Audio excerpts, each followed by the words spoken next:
Hello, hello, hello. I am the African witch bitch hoodoo practitioner. Hey y'all, hey y'all, hey y'all. So I'm giving y'all what 3 days in a row straight lives? 3 whole ass days I've been live. Well, the ancestors speak and I am here. Reason why I'm here is because we need to have a conversation. We need to have a conversation about accountability. You guys were live last night, right? Hello, everybody. Hi, Ivan. Hi, Coco T, baby. Hi, Gutsy Guru. Hi, Tyra. Robin. Hey, Boo Boo. Hey, Brasheba. How's everybody? Giselle, what's up? Brenda. Hey.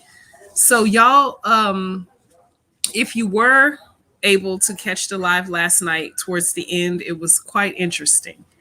So, today's topic is accountability.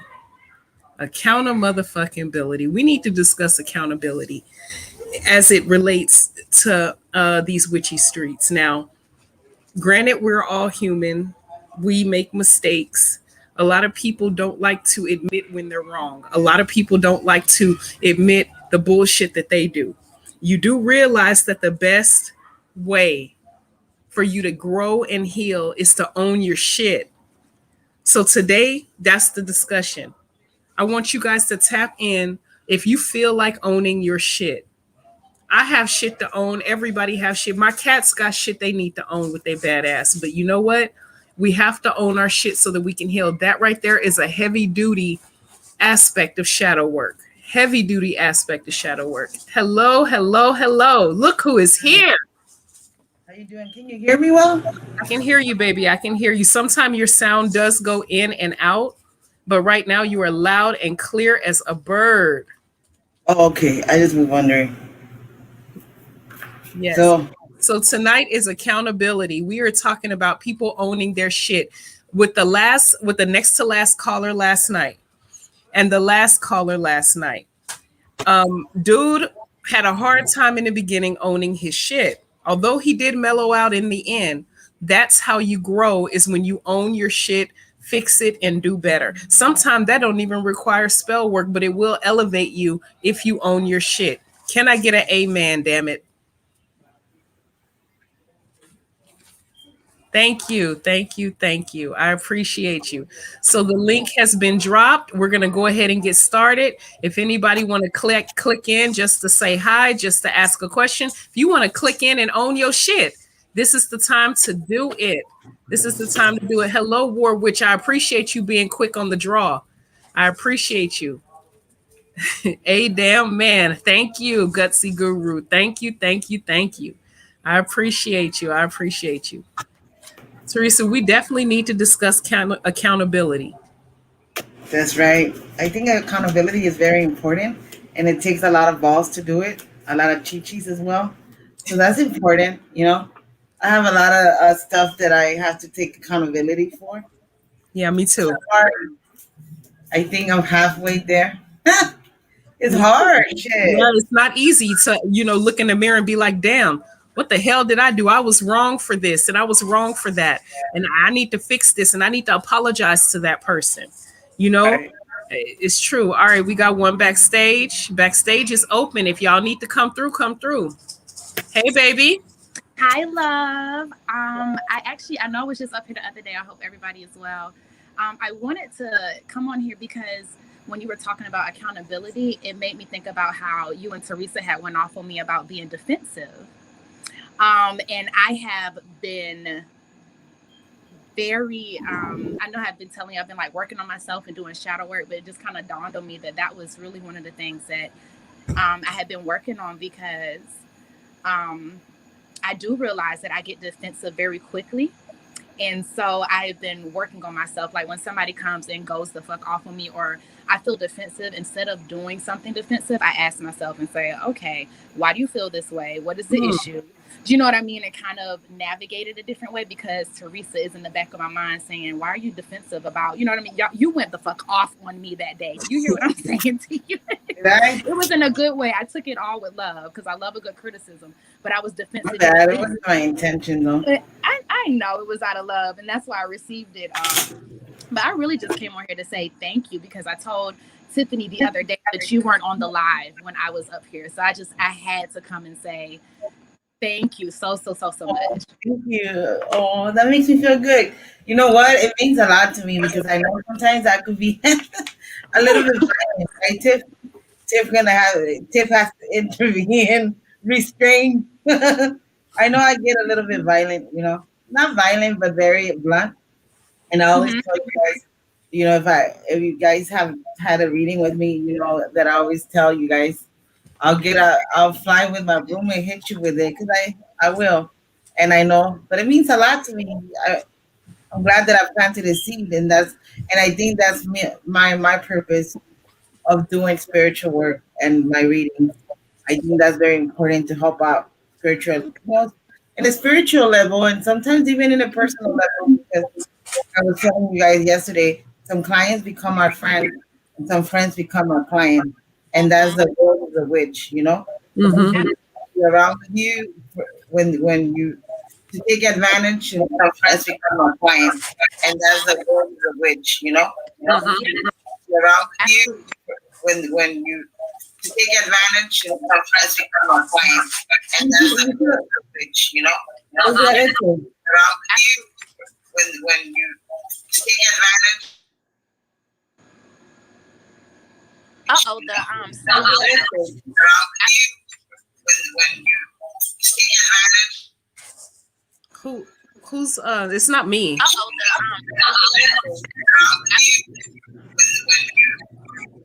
that's Hello? not me either. I haven't been talking. I'm sorry. Is that I don't Yeah. Well, know. it went away. It's gone. Can you guys hear an echo still? No. Okay. No. Okay. I'm sorry. I'm sorry, Teresa. I didn't hear the last part of what you said. No, I was just telling you that sometimes, like, going back to what I said, I as a reader, and I'm pretty sure that whoever reads here professionally, like I do, at Tiffany, sometimes our goal is to just plant a seed and give the client the insight that they need, that closure. Sometimes, especially when I do mediumship. So I have a lot of people come to me. Me and Tiff have worked in cases together, things like that, and our goal, ultimately, I think that Tiffany will agree with me, that is to plant that seed and to help people overcome their pain. Because Yes. when people come to me for a reading, a lot of the times they're confused, they have heartache, they've been through losses. So for you to come back and say to thank me, I really appreciate it. It's a humble experience. So thank you, and I'm sorry if I was rude. I honestly You were don't not. mean to be rude. No, You know, you I were not at all. Tiffany knows me for years. I'm not a rude person. I'm just blunt as fuck. So You here's know the what thing. I You did the same thing last time and you kept apologizing to me, but every sign on my chart is Virgo, baby. I am blunt as hell. So when I tell you I received everything that you said, I was just being defensive because you were talking about me being defensive. I loved it. I was like, she gave me everything I needed. Like I was that's why I love you guys so much, because you're real as fuck. You don't be up here trying to pretend. Y'all be like, bitch, get your shit together now, or it's gonna be a problem. And I'd be like, okay, correct. So I love it. Thank you guys so much. I'm gonna go now, but I had to come in personally. Thank you, Teresa. I appreciate you. Thank you. Thank you. It means a lot. Thank you, Thanks. baby. Thank you Bye so bye. much. Bye. Bye. Well, that's Oh, very. I like it. They received it. Some people get good and pissed off when you check them on their bullshit. yeah. I had like last night. That guy, I swear I had a dream with that guy that we were arguing still. I kid you not, it's not a joke. I'm like, damn. I mean, but you know what? I think that I acted like a lady, sort of. I didn't, me, I could go real hood sometimes. And I did, but I remember, you know what? There's no need to make a show. Let's help him. And I know that at first I was refusing to read them. The thing that got me is like, you didn't read my energy right. I'm like, I tickle Just you. some people get pissed off when you give them a reading and you don't tell them what they want to hear.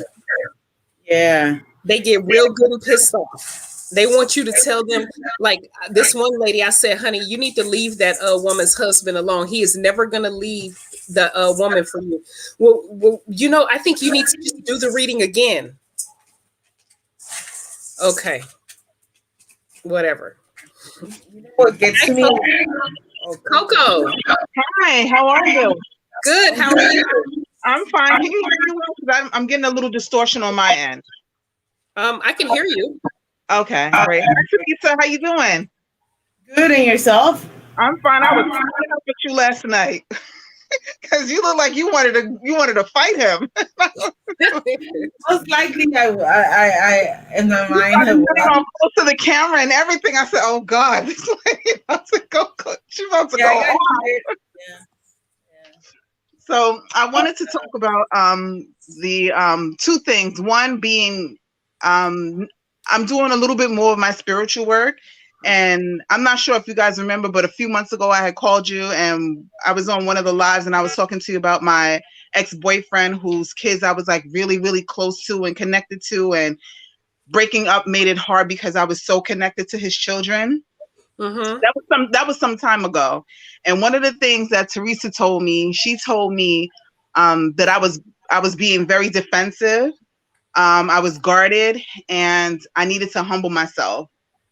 And although I understood what she was saying at that moment, it didn't really sink in that that I needed to humble myself. I was okay with being defensive and being guarded because I felt like that's what I needed to be in order to get past a certain block in that breakup. So much of my life was intertwined in that relationship, and having to unravel my life from the relationship was so difficult for me. So it was like, you know what? I'm not going to think about anything. I'm going to pretty much be robotic and time will heal.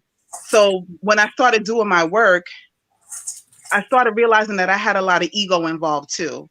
And my Mm. ego became an issue when, due to COVID, we've been working from home. And there's been some times when I've been going to the office, but it was on my free will and I was okay with that.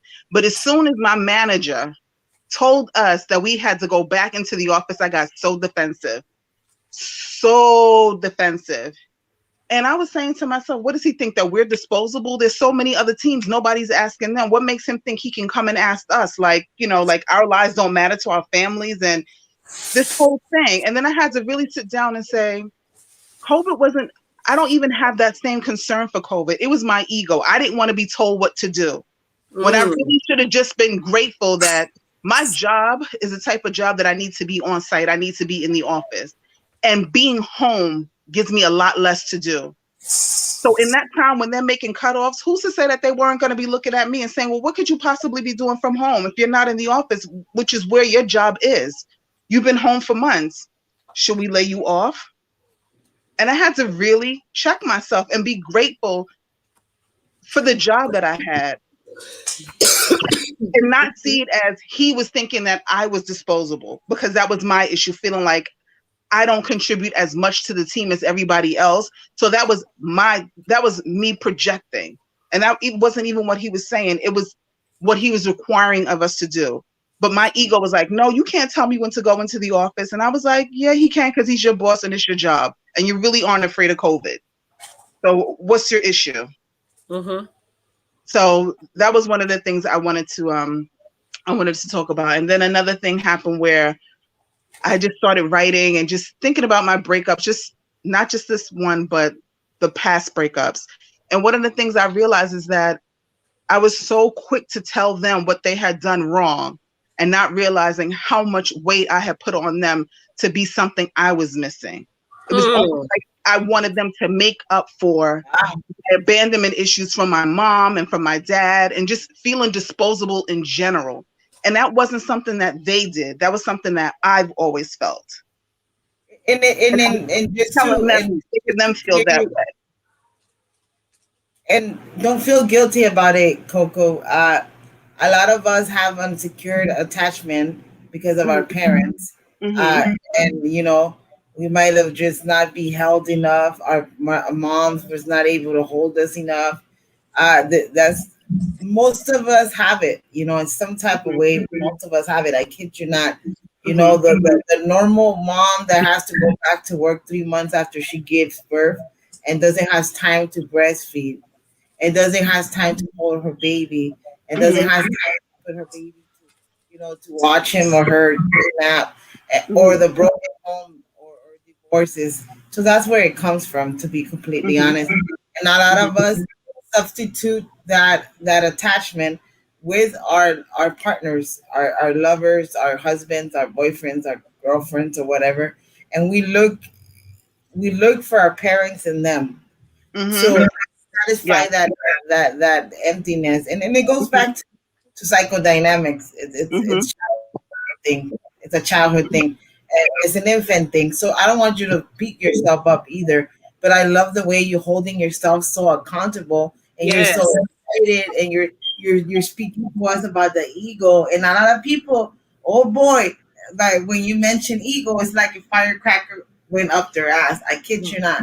Mm-hmm. I am not I am not this and I am not that. If you were not all that, you wouldn't be getting mad. You hear me? So that's Mm-hmm. how we catch those people. And there's nothing wrong. I mean, I myself used to get defense. I still do sometimes. I still do. I Mm-hmm. could have. I give you a good example, Coco. Yesterday, you said I looked like I wanted to beat up the guy. I have a problem with men talking shit to me, Mm-hmm. whether cussing at me or just telling me I can't stand someone. And I'm still working on guys. Before all y'all get on my case, I'm still working. I hate, I just hate it. It's a trigger that if a male comes to me all in a violent way or Mm-hmm.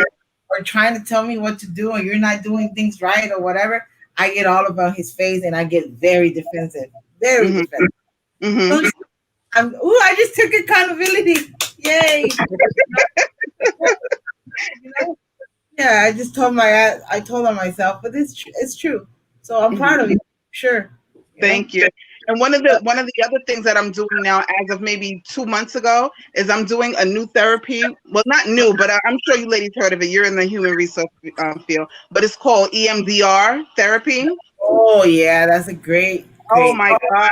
When I tell you that stuff has just unearthed things in me I was terrified to bring them up. I mean, I was absolutely terrified. And I've been doing it for 2 months. So I'm at my fourth session. And from what I understand, the fourth session is usually when you start to get to the root of the problems. And I had brought up so many unresolved issues that as they were coming up, I started feeling sick in my stomach, like I was going to vomit. And it was It, such a visceral reaction. And in the therapy, one of the things he was doing outside of just moving his hands with the technique is that he was asking me to come forward, make a part of me come forward. And I kept thinking, is he talking about what I think he's talking about? And what he was explaining to me was what part of you comes forward when you need to do something. Meaning, if you need to be disciplined, the father in you comes forward. When you need to be mother, the mother comes forward. So it was my inner child, my little self, my younger self, that I had to go back and like pull her out of the closet because she had been tucked away for so long. And then the mother part of me stepped forward and gave her so much nurturing that she needed. And I tell you, that was the most effective session I have had in all forms of therapy. Mm. and Although you the know what next else? day, on Monday, I was sick. Like I was literally sick where I wanted to go home. I felt like I was having a panic attack. So he told me that that's natural because that must have been something that I had been dealing with for so long that I didn't know existed anymore. That's But right. You know that trauma, any traumatic experience, any sadness. So trauma, and a lot of people don't take this if you work in the field like me and Tiffany and a lot of us social workers here or therapists like myself. So trauma, your body reacts to trauma. yeah. And sometimes I always tell people, even when I do the cleansings, when I give you guys spiritual bath, so because we hold our trauma and our heaviness and our energy in our necks, in the back of our like in our lower back, there's a lot of heaviness as well. And I hold it in my tummy like just like you do. I get nauseated when I get for example, if I get triggered, I get I feel like butterflies in my tummy, Yeah. and Uh-huh. then I get this anxiety, and that's trauma. Is in the body. So Yeah. the more that you process your trauma, the more that you write about it. If he's giving you journaling, I don't know if he's mixing his techniques, but there's another technique that I love, by the way, that I use a lot. It's called the empty share technique. It's like a Mm. salt. and that shit will put you to tears. What did you That say? What did you say that technique is called? empty share, the empty share technique, and it's like a stall. So what it makes you do is like you pretend that, for example, if you were sexually abused, if you were like if your parents, if you have lost your parent, they use it Mm-hmm. a lot with kids. And you pretend that your parent, like your mom or your dad, is in that empty chair, and you Uh-huh. tell them exactly how you feel, or Mhm. you or your or the person that has sexually assaulted you or raped Mm-hmm. you or beat your ass up in an abusive relationship, and you get that all that trauma out of your system, and that's very important. I always use it, and some of my clients personally, some of Mm-hmm. my clients cannot handle that, so I use other techniques as well. So that's Wanda, important. I never heard of that. Yeah, it's Yeah. very therapeutic because you get to release. You get to Mm-hmm. everything that you were scared to say, and it's highly effective also when people, like, let's say you want to address trauma where the other person like isn't up to coming to a session, or if they've passed away, and you can Mm-hmm. still get that release. It's highly effective. Oh, okay. Okay. The, Well. is I love the Gestalt, the empty chair technique, especially when people with COVID, especially that people are mourning a lot, Mm-hmm. going through a lot of anxiety too, a lot of Mm-hmm. losses, a lot Mm-hmm. of stuff. That's gonna be. I could just picture my colleagues using that technique at least in every other client. Mm-hmm. So yeah, yeah. But Interesting. I'm proud of you for going to Thank therapy, you. and Thank shadow you. work, What can I ask accountability. you ladies a question? Is there anything that I can do? Because I feel like sometimes this man is entering my dreams and I'm so sick of dreaming about him. Who? Which man? Your ex? My ex-boyfriend. I'm just like, I just, it's finished. It's done. Do you still love him? I'm sure I do, but I wouldn't go back to him. So you're dreaming him. How often are you dreaming him? I would say probably twice, two or three times a week. Most of the when my experience with dreams, when we dream the person we used to be with, is because energetically he's probably calling you as well. So he's Yeah, but I thinking want about that you. to end. Is there anything I can do about that? Yeah, get a glass of water and put his picture in there, and cover it up and just leave him there. All right, This isn't put it gonna there hurt under me, your bed. No, it's just gonna keep him away from your dreams. right? Okay. Okay. That's Thank my you. technique. All right. Thank you, ladies. I'll be back in the chat. Okay. All right. Bye-bye. Bye bye.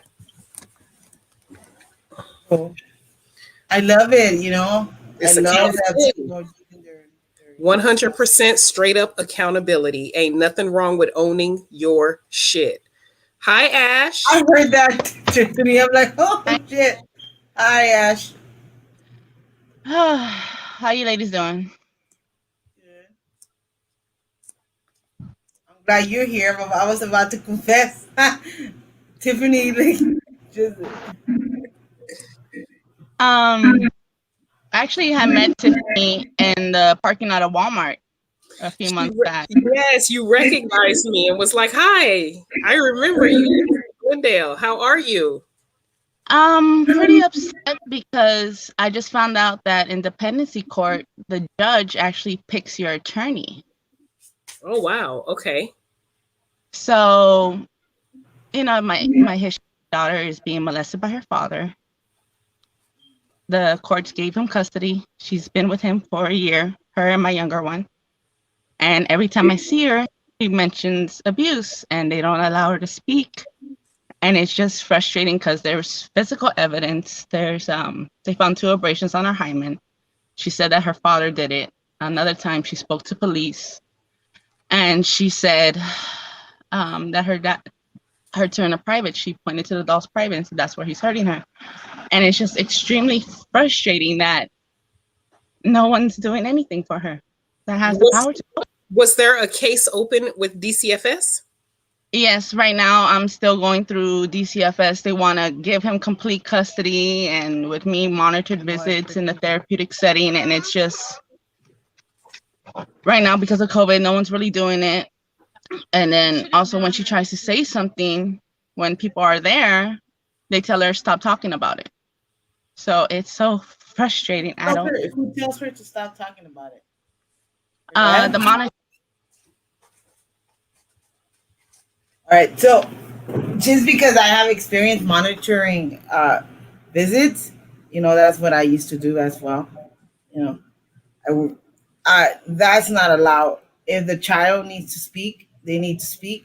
And as a person that's monitoring the visit, unless you're insulting your child or physically or verbally abusing her or him, you just let them conversate with their parent, and you're just there. You report everything, including, and then I don't know why they haven't filed a child abuse report.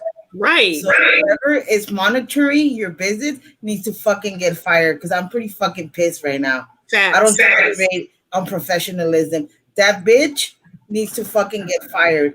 She has no, she doesn't belong there. If I had a kid that was, I was monitoring the visit, I had kids tell me, I don't want to see my dad, Teresa, because he triggers me. Why? Because he touched me. So I monitor the visit. 10 minutes, I need to go, Teresa. I need to leave. I took my kid out of the fucking room. I gave two fucks what the parent told my boss or the social worker. Her needs came first. So I feel that you need to report her to whoever the fuck you need to. Excuse my French. I'm very, very overprotective of children. And you need to fucking call the social worker's boss. Look, bitch, my child is claiming that her dad is sexually abusing her. She has physical evidence against him. What the fuck are people doing? What are we doing with our children? Right. No, you need to call someone. If you need any referrals, any assistance to file a child abuse report, you need to do it yourself then. And they will open a new case. Why? Because nobody, and this is why we have so many fucking cases of kids that end up, excuse me, I'm not jinxing you, end up dead in a fucking closet because the fucking social worker, they keep ignoring these cases. And you look at you, you're very anxious. You cannot sleep at night. You can't fucking focus and you can't concentrate. And I just met you. I'm sorry. And that fucking pisses me off. Pisses me off. No child should be going through this kind of abuse. I'm serious. No child. No, no, no. That's like, no, you need to get that motherfucker. And if you need any type of referrals, any type of research, I'm here to help you. I know people who could guide us through the system. I have filed 100 times, right, Tiffany? Mhm. Those are that's what we that's what we need to do. That's what we do. We work with kids. We used to work with DCFS, so we don't have a problem. I don't shit. No, we need to report it. And that bitch that be monitoring the visits, and you need to tell her I'm gonna report you. Who's your boss? Give me the phone number. They have to give it to you. You need to go up there, call the social worker boss. All these claims, okay, the judge, when it comes to you speaking out, tell them, well, my daughter has been saying this. Well, the judge cannot ignore that. Their claims of abuse, their claims of sexual abuse, probably physical and mental abuse. Fuck that. No. That's And that's some the bullshit. problem. I record every time I see my kids audio. So it was friends of the family, the monitoring, and Cindy was the monitor, and her boss Denise know about that. My kid was complaining about it and completely ignored it. The judge threw out the evidence, and it's so hard to try to help her because no one gives a damn. And they're trying to say that I'm making this up. She's told someone back in 2019 on an anonymous call that a skeleton was touching her. So it's been going for 2 years. They have records of it, so why do they keep ignoring it? Why would That's they? what I don't know if girlfriend doing some work against this or what, because also my daughter has mentioned that the girlfriend hits her and her sister, and nothing gets done. And it's just, I don't know what else to do for my kid. So you need to open a child abuse report with the county and say, look, my daughter, I don't have custody of my daughter, but my daughter continuously and tell them everything, just like you're telling us. All right. I'm gonna double check if the lady's doing some type of work. You mean magically, right? Yeah. So let's double check that. Do you have her name? Yeah. Oh, Kimberly Joanna Tale.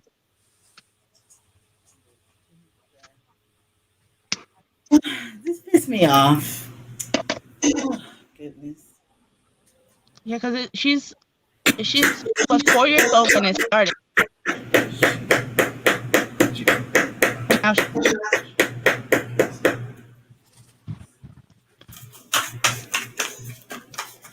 You're stuck too. You know that, right? what? You're stuck. You stuck. You're like there's a sense of stuckness with you. Like you give 3 steps forward and then you go back 20, like 20 or 30 backwards.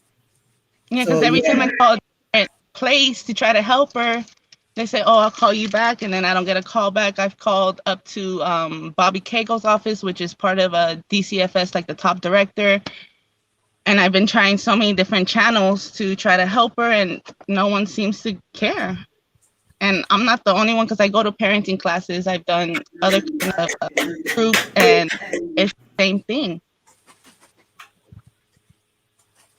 It's something to do with money and too the money. I get the and there's a lot of healing as a family to be done with the temperance. And I believe by December there's gonna be more healing coming your way.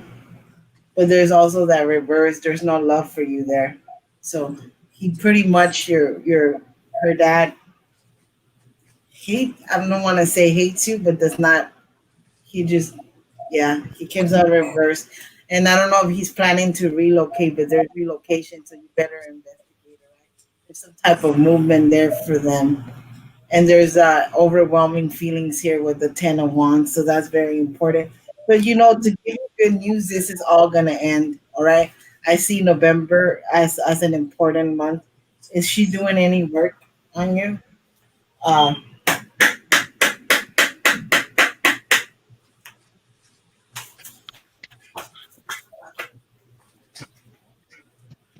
Look at you, the Moon,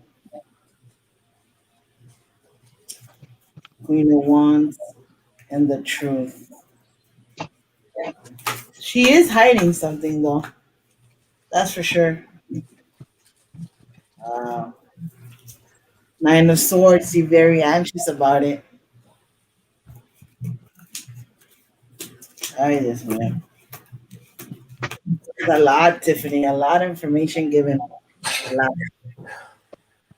So there's more. There's more things that are gonna come out to light with the Ace of Wands and the Ace of the Ace of Swords here. That's a lot of truth in your case.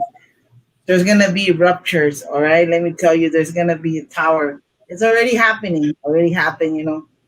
But there's gonna be more coming with the tower. Everything falling apart. You're gonna be very scared and defensive. You're already in the Five of Swords mode where you overthinking a lot of overthinking, and there's two other people or three involved in your case. So yeah, you're right. There's other people conspiracy. They're like working with each other. Is it magically? I'm gonna have to tell you that it's not. All right. So this is something that is gonna have to be fixed with the law. They're gonna have to listen to you, and you're gonna have to advocate for yourself, because let me tell you, your energy is stuck. What you mean stuck? What I mean with stuck is what I told you before. So you need to really, really open your path, like really, like right now. All right, like start working, do your shadow work, and I would really, really, really, really recommend a reversal and a road opener as soon as possible. All that energy is hitting her, Tiffany.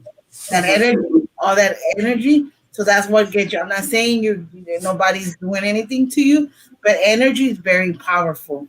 So you're like what I call in my language salada, all right? Because you try to do the right one thing right, and then the other one, and then shit hits you, and you sit home and you've been a victim too.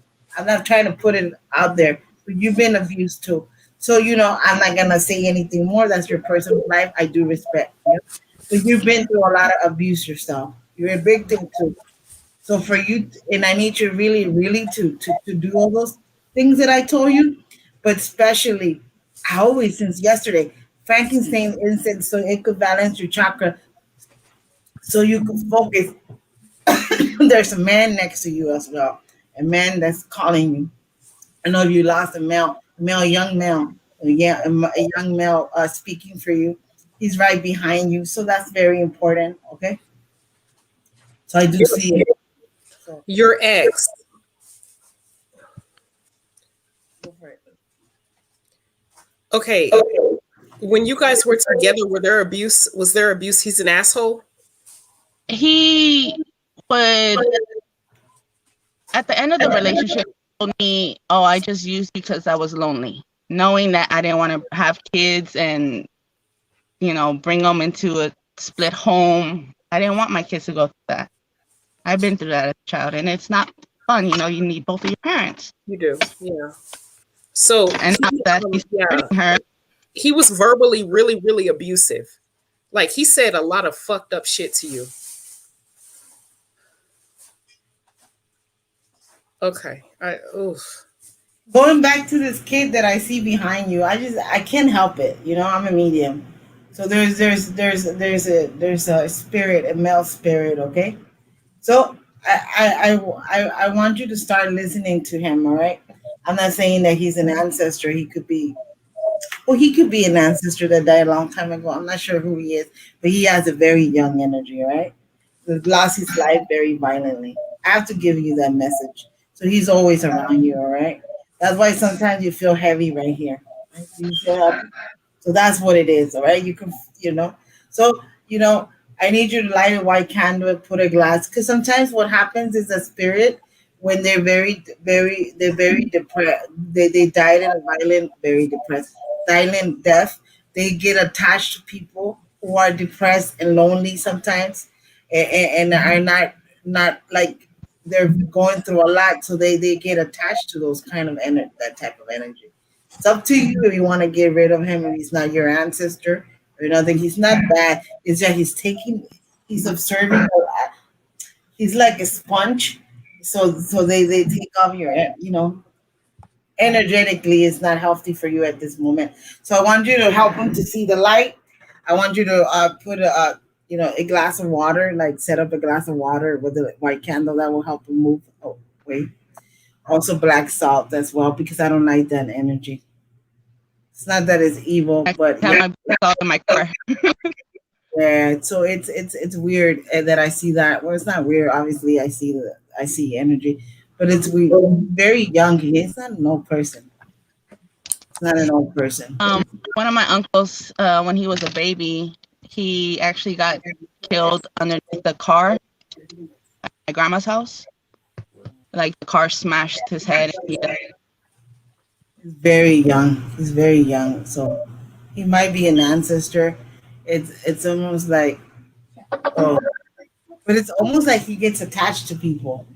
So it might be, yeah, that. So I don't like that attachment. Obviously we have our ancestors. They're with us, but we have to understand. Like for example, our moms. If my mom, I have two other siblings.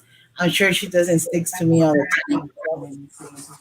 We travel around now. Our guys are always with us. Like my guy, unless she's doing something she's not supposed to, she's with me. So yeah. So other guides, we have spiritual guides, we have ancestors, and we also got spirits that get attached to us. Not always for the wrong reasons, because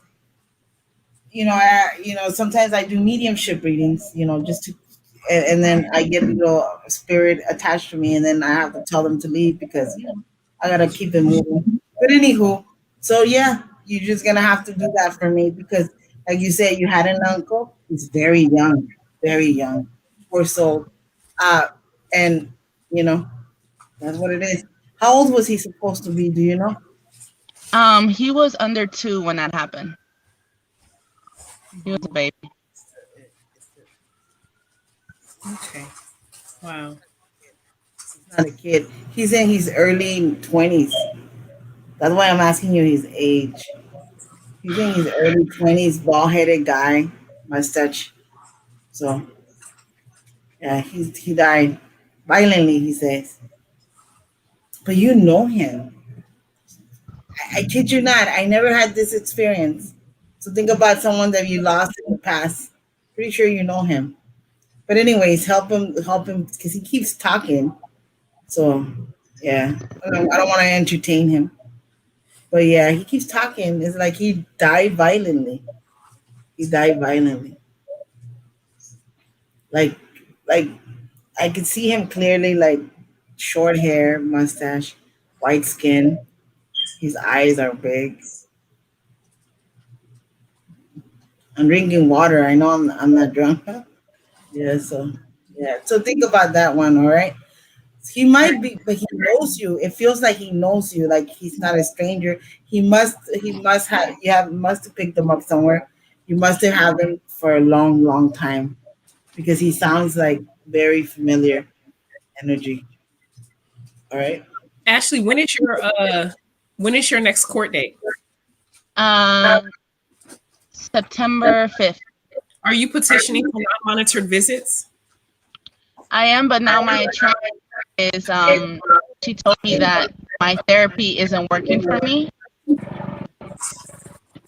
and it makes no sense because my therapist says that it's not my fault that what my daughter's going through, and I'm doing everything I can to try to help her.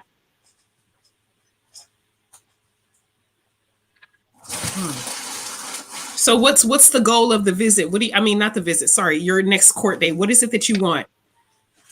I want my daughters removed from him. You know, even if they're not with me, I just don't want them to continue to be abused by him. Okay.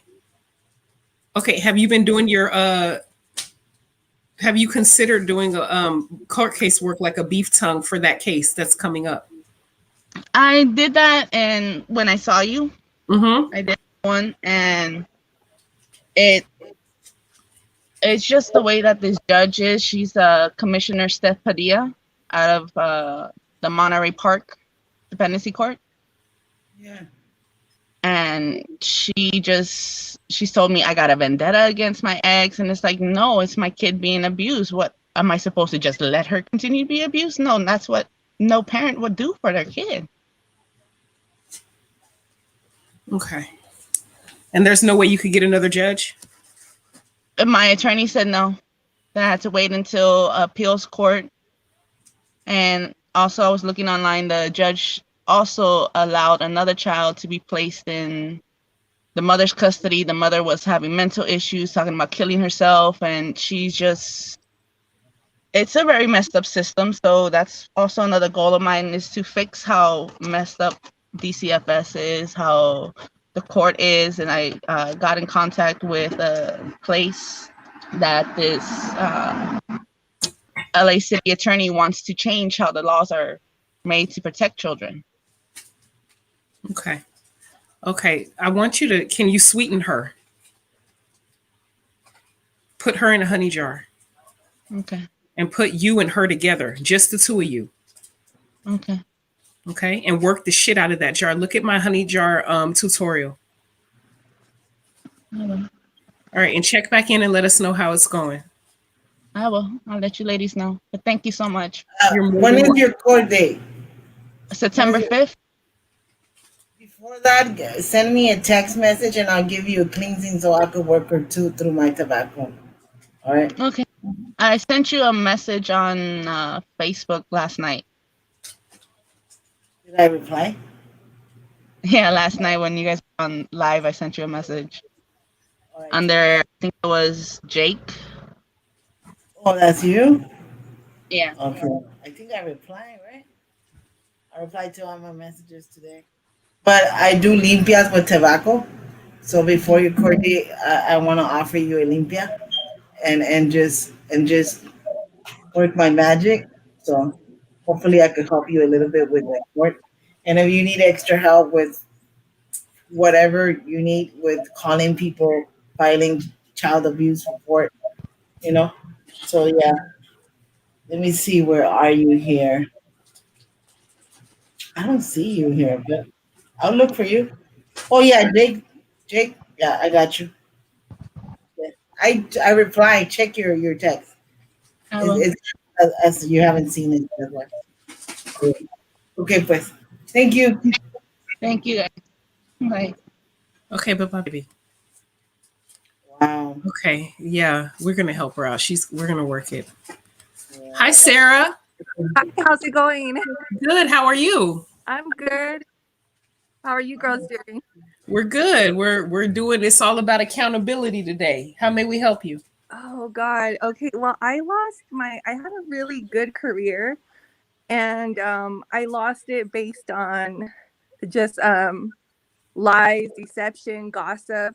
So I feel lost. I don't know what to do next. Oh wow. Okay, so wait, what happened? Where were you working?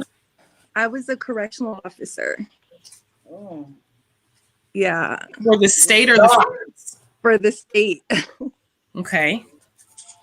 Were you on probation? I wasn't on probation, no. I Your had union. disciplinary history. I had nothing, but what happened was I was detained by LAPD illegally, and they made up this whole story that I was a gang member, which was completely false. They called my job, and I already had issues with my job prior to this incident, right? Like we were kind of going back and forth, and it was like the icing on the cake. It was kind of like, oh, we got her now. What they investigated, they didn't ask for any official paperwork or any proof. They just kind of went by an email. So they just Okay. assume that you're a gangster. Yeah, they That's said fucked up. I was a gangster. I don't have any tattoos, and the gang they associated with me, the gang that they associated me with, I've never, known anybody. They're not from my area. I don't have family members from there, so I think they did it just to cover their tracks. Like they knew they had fucked up by arresting me for no reason and detaining me there, having me in the street for 30 minutes. And now I'm just like lost because that was my career. I was a criminal justice major, and I don't know what to do next. Are you planning to sue them or something like that? Well, yeah, that's part of the issue too, is that I had a harassment lawsuit with my ex-employer because they were just harassing me for no reason. And so when this whole LAPD incident happened, it was like their reason to retaliate against me. I feel like they did retaliate against me by letting me go. And that was like it added more flame to the fire, kind of. How long have you been dismissed? It's been a year. Did you file any EEOC complaint? I did file an EEO complaint back in 2019, so it's something I'm still working on right Okay. So it's interesting that you called in. So let's have a conversation. now. I was a sworn officer myself. I was on probation, and my supervisor, who I thought was my supervisor, a senior officer who was training me, told me that if I didn't sleep with him, that I wouldn't pass my probation. Wow. So when I complained about it for months and nothing happened. And then I finally complained. I had a threat assessment meeting. We met. 8 days later, I was terminated. Yeah, same thing. These men would come up to me and be like, oh, let's fuck these supervisors, right? Yes. I think I'm all that, but I'm 35 years old. Like maybe this shit would have worked if I was 21, but you're not gonna fucking get in my pants with the fucking lame ass game like that, And it's like an ego. It's like an ego trip, and they carry themselves like dogs. Yes, 100%. So I understand what you're going through. I went through the EEOC process. It took me 4 years, but I won. So I did court case work. I didn't get my job back. I don't want it back. I actually make more money doing what I do now than I could ever make working with the Bureau. So I just want to let you know that you have to go through the process and you have to fight, because if you don't fight, you're not going to be victorious. With one of your remedies for EEOC, is it reinstatement?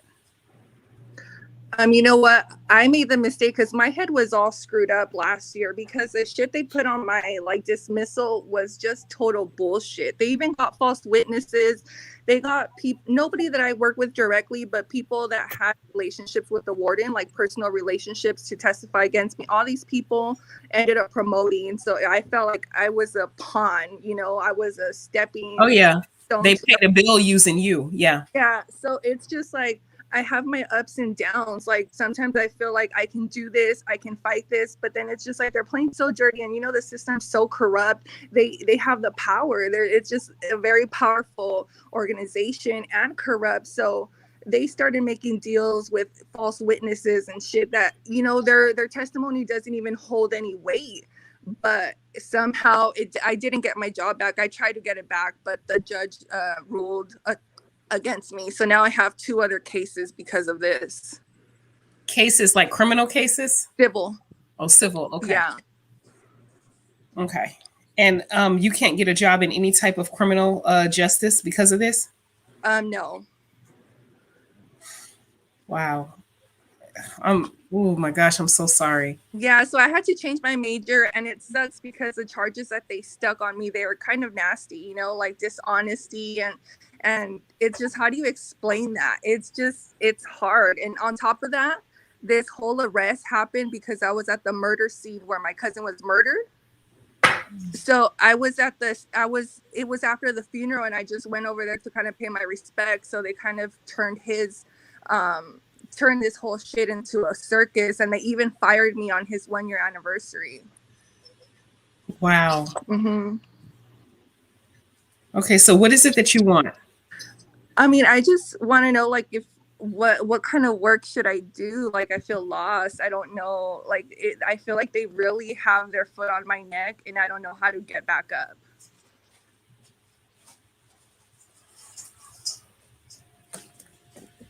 Wow. I'm just, because it's so familiar. Everything you're saying is what I went through. Yeah. And I remember I was in deep depression. Deep. Yeah. Uh-huh. I wanted to die. I actually stopped walking for 3 months. My ankles became the size of my knees. I couldn't walk. I felt like my legs were burning every time I would get up. I couldn't use the restroom. I needed help to change myself, to put my pants on, to put my underwear. I got into a deep depression, and to the point where like my body started attacking itself. Wow. Mm-hmm. What do you say, Teresa? Ay, ay. Oh gosh, this is a lot. Yeah. Yeah, it's a lot. It's a lot. So do you have any more irons in the fire in regards to getting your job back? Or is it just a done data? No, it's a done deal, but now I'm just working with the civil, the civil portion of it. Okay. And you have a court date for that? Yeah, they actually just pushed back the trial to next year, November 2022. Okay. Have you been doing your groundwork? I've been praying. I don't really know what the groundwork is, but I'll look into it. Yeah, that's just building a relationship with your ancestors and doing shadow work so that you can strengthen your foundation for your practice. Oh, I have been for the past year. Perfect. Okay. Yeah. So you know what? I got good news for you because knowing the nosy, I'm nosy, right? That's good. I need to I was looking into, because you feel like the Two of Swords, like you really don't know what to do, girl. Like look at this shit, the Two of Swords, and it's always like picking somebody's picking on your head like all the time, but you're okay. You're doing your groundwork with the High Priestess there. Follow your intuition. You've been sad, all right, like the Four of Cups there, and then you get a double whammy, the Five of Cups there. Damn. But you know what? You're gonna be okay. You're gonna reap the rewards of your hard labor with the Seven of Pentacles. All right. So that you're waiting. I believe in 7 months you're gonna receive some type of news. It's gonna be good. So and then you're gonna feel stronger at the end of this month. All right. Moving forward towards December as well. And You're gonna transform, all right? Because I get the Empress, nurturing, giving. You are very giving and nurturing. Mm-hmm. There's a balance, a justice cases that is they're gonna be successful. It came out upright with you. There's a woman involving in all this, right? There's a woman that's gonna help you. Boss lady there. Oh, But female. yeah, my attorney email. So yeah. Uh let me see. Right now you feel like you have a lot of obstacles. All right. The seven of wands is a lot of obstacles. All right. But look, in 8 weeks, you're in 2 months and 8 weeks, things are gonna move faster. There's also a woman always around the mother energy around you. I don't know if your mom's alive. I don't ask questions. So Mhm, there's a mother energy there, okay? mhm. So know that that's with you all around. It's like a female energy around you. So that's important. You feel very tired and weak. You might I don't know if you've been sick, but you might get sick. So you better be careful with your health because you do get the Four of Swords. You're gonna be on timeout for the next 4 weeks, maybe. You might get a little bit too tired because you a lot of drama. All Yeah. right, 5 months. In October, it looks better for you. The Ten of Cups, when it comes to balancing your life out, more of love, understanding, something to do with you with transforming. Right, you're gonna be transforming. You're also becoming the Queen of Swords. The Queen of Swords don't give a fuck, and she's about to cut everybody's neck. So that's what I like to see. I like Yeah. to see that. And there's work for you, all right? There's something to do with work. You're looking into new ventures. The Knight of Pentacles there, looking into new career ventures and news about work. The Ace of Wands. So that's gonna come. So don't worry. So yeah, to confirm your thing, someone is lying to you. Someone is didn't was not too honest. Obviously, you're Mhm. telling us the truth. This confirms it. All right. Yeah. Someone lied to you. Someone is not being too honest. But you're gonna move from this. You keep getting 777. So look that up, please. That's a message for you, an extra message, okay? Angel number, okay? 777. All I've right. had a What? while. I've seen that for a lot. You see that number a lot? Yes. All right, so that's your number. So that confirms my vision. So look for that's the message for you, honey. I don't memorize the messages. Hmm. So unfortunately I'm not, I'm too old to be memorizing shit. I really know my name. But please look it up and you're gonna seven, the chariot. You're gonna move on from this. So believe me, you're gonna remember the Teresa. You're gonna move on from this because you've been through a lot of losses. You went through a lot of financial losses and, Yes. and physical too. I'm wondering if that guy that I saw was her spirit. Remember? Oh, a young guy? Yeah, he was. Yeah. But it was behind the other lady. Sorry, because when I was reading the other lady before you, I kept seeing a guy. Yes. No, I know. And I he was. kept telling the lady, "There's a guy behind you." So no, I'm so sorry. My bad. It's interesting. They're both from the same city. They're both from the same city. And when you said you saw him is right when she popped up backstage.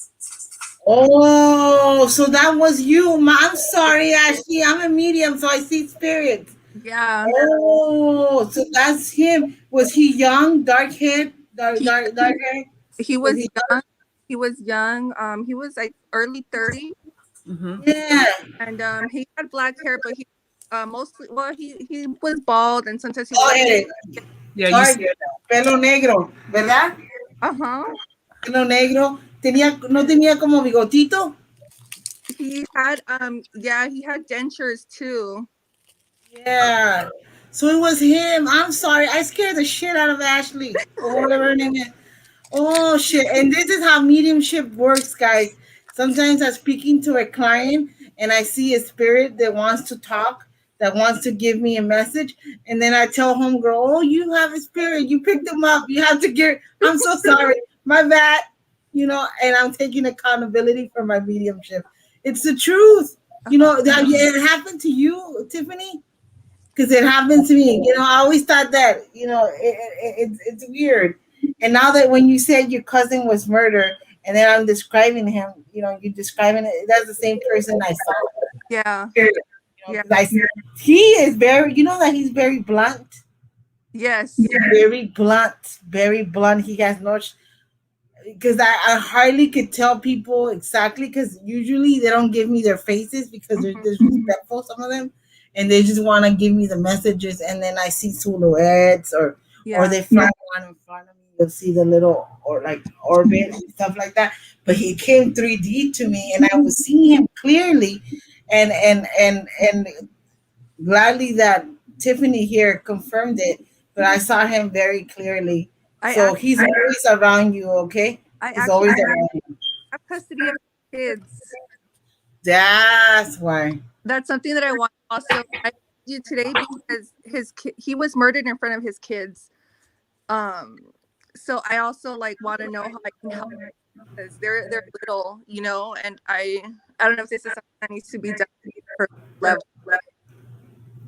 I'm concerned about them too, you know, and the mother is a suspect, but LAPD hasn't done anything because I don't know why.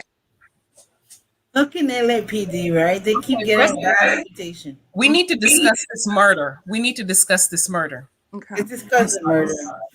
So now I'm glad that I found the spirit Yes. family member. I'm sorry, I had to say it like that, Tiffany. I found the family member of the spirit that was, because I saw him, and I thought it. Oh my God, I'm so sorry. Whoever I was, I feel dumb. Oh, I was oh, like, could that be him? You know, because you were saying he died violently, and he did. They shot died him. violently. I just told the lady, no, he died violently. He was Mhm. telling me his whole story. He should have told me it was you. But She had then just popped up right when you said, "Hey, there's somebody behind you." She had just popped up backstage. oh, I'm so sorry. I'm so sorry. What's the name of the other girl? I'm so sorry, honey. It wasn't your dead one, the love of the ancestors. It was the her, Sarah. Oh my God. And this is what happened, guys, when you do mediumship. I might be talking to Tiffany, and I might see a woman, and it's not Tiffany's ancestor, it's a lady in the group or someone that wants to speak out. So I always tell you, if someone wants to give you guys a message, I will, and then they'll start giving me little hints, like tell her that she used to scratch her ass, at this age. So that's good. I got you to laugh, Sarah. So let's work on your cousin's murder. What's his name? Jose. Jose? Um, Jose. He's very blunt. yes. Very blunt individual. So they're still doing investigation, okay? There's the thing, the justice. 1, 2, 3, 4, 5. I come up on Sarah's spirit guys, my spirit guys to guide me through this reading. But let me tell her about Jose's case. What's the deal with Jose's case? Who did this murder? I invite you in. Ooh, wow. He was also very impulsive. So that's something that he was very impulsive, Yeah. but very fast thoughts. His thoughts were very fast, he says. The magician, so he was very impulsive. The Knight of Swords. Yeah, he had accountability issues here and there. Mhm. He's talking about something about money as well. There's money involved in all this. You know that, right? No. Yeah, there's some type of money involved. The Ace of Pentacles. Something to do with money. Money, money, money. Because there's money involved. Let me see. Murder you, honey. See? This flipped over. The Seven of Swords. So Mhm. someone's not telling you the truth about his murder. They have no suspects. Nobody. The only suspect is her because I receipt when kids were in the back, and her story. Instead of taking him to the hospital, which was like a minute away from where he was shot, she drove to her dad's house to drop off the kids, and then took him to the hospital. Just dropped him off. And when she was interviewed by LAPD that night, she told them she would come back for a lie detector test, and she never did. Eight of Swords. Someone feels trapped here, and then a heartache. They were not getting along in the relationship. No, they had a Yeah, they were. Yeah, see, it was a rupture. Mm-hmm. So there was a rupture, like a rupture breakup or some sort of like separation. They were not getting along. They had a lot of fights with the Five of Wands. He was getting very scared and defensive. Actually, I have a feeling that he knew he was gonna get killed. I don't know why I'm saying that. Really? Yeah, I think he had that premonition. Wow. I actually don't. I don't think I know so. It's Mm-hmm. almost like I had a feeling, and the truth is gonna come out. And then I do see an initial. When randomly I see initials, Mm-hmm. but it's weird. Spirit wants you to know that you're gonna be okay. It's funny they keep adding you up. Wow, who did it? Tell me who. Tell me who. I don't need to know all this. Who did it? That thing was a setup, by the way. I'm not even gonna use my card. I'm just gonna do mediumship. I was trying to get more sense of the case. So in 7 months, I'm gonna tell you exactly what's gonna happen, what I see, what he's telling me as well. I'm just gonna do a full mediumship. I was trying to actually do the card see Mm-hmm. inside, but I'll double check as well. In 7 more months, there's gonna be like a breakthrough. Eight Okay. 9 months. So it's gonna Mm-hmm. be a breakthrough. Keep me updated because there it was a setup. All right, this was a setup. That's So true because his kids said that what they remember is they lived in the shelter over there in downtown LA. The last thing they remember is that he got a call on the phone and they picked up, I guess, the girlfriend, the baby mom from her job, and he got a call on the phone and they went over there and they said they were having a party, but this was on a Thursday, so nobody has parties on Thursdays like that. They had very loud music and that's when everything happened. they were drinking. Mm-hmm. Cops came out, so they were drinking. So I know it was a setup. He's telling me it was a setup, and I don't know the initial M. I keep seeing M. Okay, so Mm-hmm. that's someone with M initials M, either Marixa, M Mario Marcos, somebody with the name M. I just keep seeing that letter. That's gonna be meaningful. You're gonna remember that I said that too. Okay, Mm-hmm. the letter M. Something to do with M. It's involved, or it's someone with a man. There's two other guys, so two main people with and there's a female energy in there. So Mm-hmm. definitely she knew about him. She knew about it Right. because if you notice that she doesn't show very much emotion, right? Yeah, she doesn't. She doesn't show very much And are these her children that witnessed it, or was that his girlfriend? No, these are her children as well. And she doesn't want custody of them? She lost custody of them and she never tried to regain custody. Oh, okay. Okay. She is right. nipples or something like that. Yeah.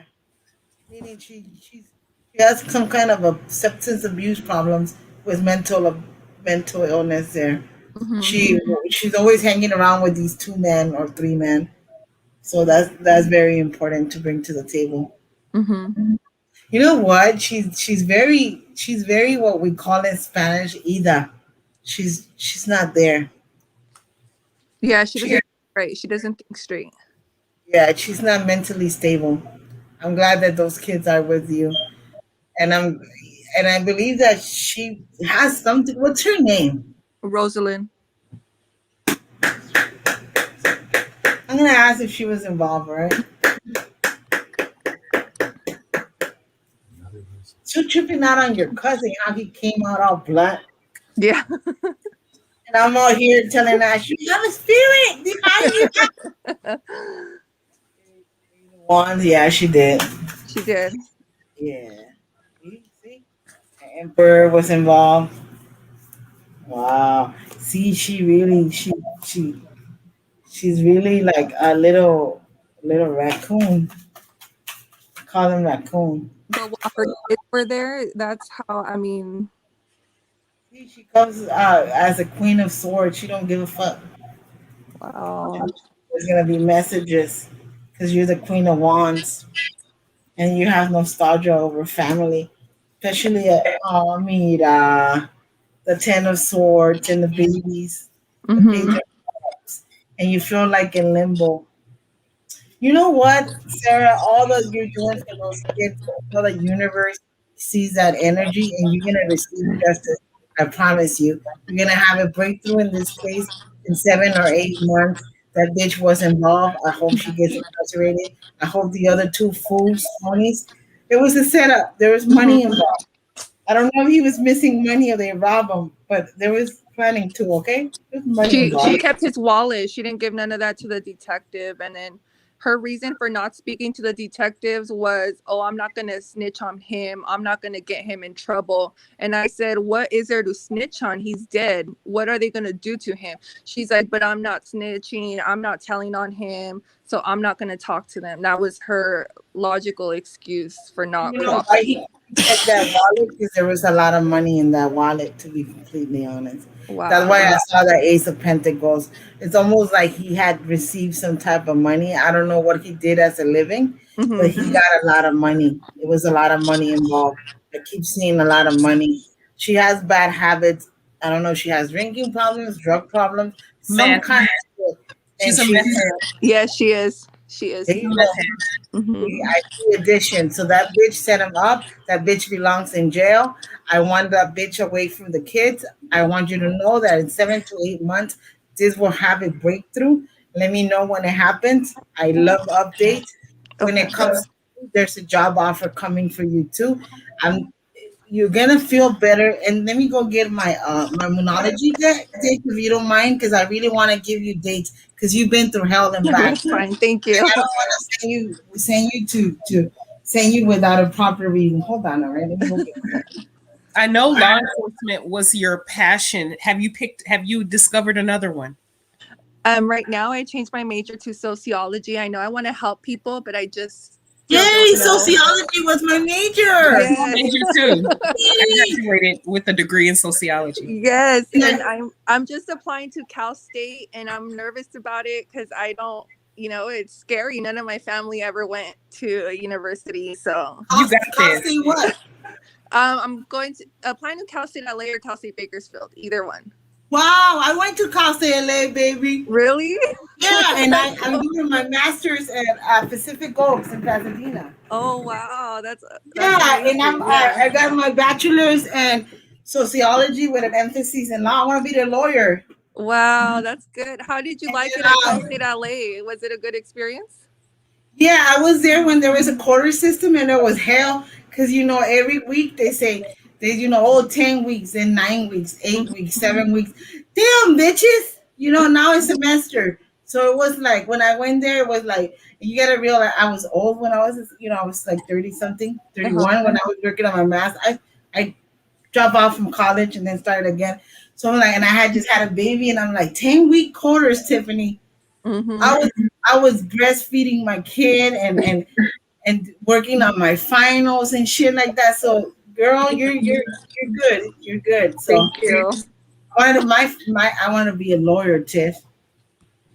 I want to be a lawyer, and I fell in love with helping people and in psychology, but I love sociology though.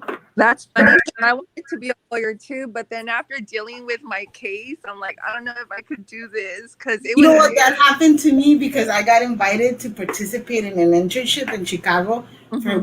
where they take the bar exam. I forget the place, the name of the place, but I got invited to do an internship. And after I read so many cases on how the system is all fucked up, Yeah. I like, no, I don't want to be, doing law. Hmm. But hey, I could talk and I could debate, right, Tiffany? Mhm. 3, 4, 5, call up on Sarah's third guy. So it's really that's it with her. So we know that your emotions are running high right now. So there's a lot of emotions. So let me just give you time frames here because this is very important for me. So it takes time to breathe out. So you need to refocus, put your emotions back together and focus. Right now is the time to focus. Don't let your past hold you back, especially when it comes. to your past experiences with work. Don't let them do it to you. And be bold. Start applying for jobs, and you're gonna get a job. Let me see. Okay. Yeah, you are. See, you get the fool. You have a new start coming. Mhm. Okay. You're gonna have to prepare yourself. It might take you a couple of months, but no, luck is on your side. By December and next spring, you might need a little break because you just want to relax. You're becoming a hermit, all right? You're not enjoying life, so Mhm. you're gonna need to like put your pieces back together and shit like that, and just focus. Do a lot of healing. A lot of spiritual baths will help you as well. Mhm. Hold on to your vision, and what is it that you need to release. See, and the end of a tough cycle approaches by December, Mhm. which is December, October, November, 3 months, 90 days from now. Things are gonna get better. In 8 weeks you're gonna feel like something falling off your chest. I promise you that. And the energy is just gaining momentum. So there you have it. See, Okay. adjustment will be required in the fall. Just Uh-huh. know that. I think what's gonna happen is that we're gonna shut down again. That's another little prediction that I see. But I think we all see it, Yeah. coming. But let's see what you find a job. I'm not worried about your job. I saw the Ace of Wands, so there. It's a guess. Yeah, the Sun. You get the Sun. Okay. You get the Nine of Pentacles looking for your job, and look at this woman. It might be an offer from a woman as well. You feel like you're having obstacles, but there's not going to be really obstacles. You might have setbacks. They might question you, but be confident, and there's going to be a celebration. All right. Okay. Or if you're in a relationship, that you do have the Two of Cups, so that's a connection. All right. So that's very important to bring out to the table. That's a romantic connection. So, yeah. So I do see you finding a job. There's nothing here that tells me that. See, the Knight of Wands, you're very ambitious, although you feel like you're in limbo, but you're also the Queen of Wands. So that's a double whammy. You just need to graduate to the Queen of Wands. Because what happened with you, they took your confidence. Yeah. Mhm. So your confidence, but there's gonna be news about this too, all right? So Okay. that's important.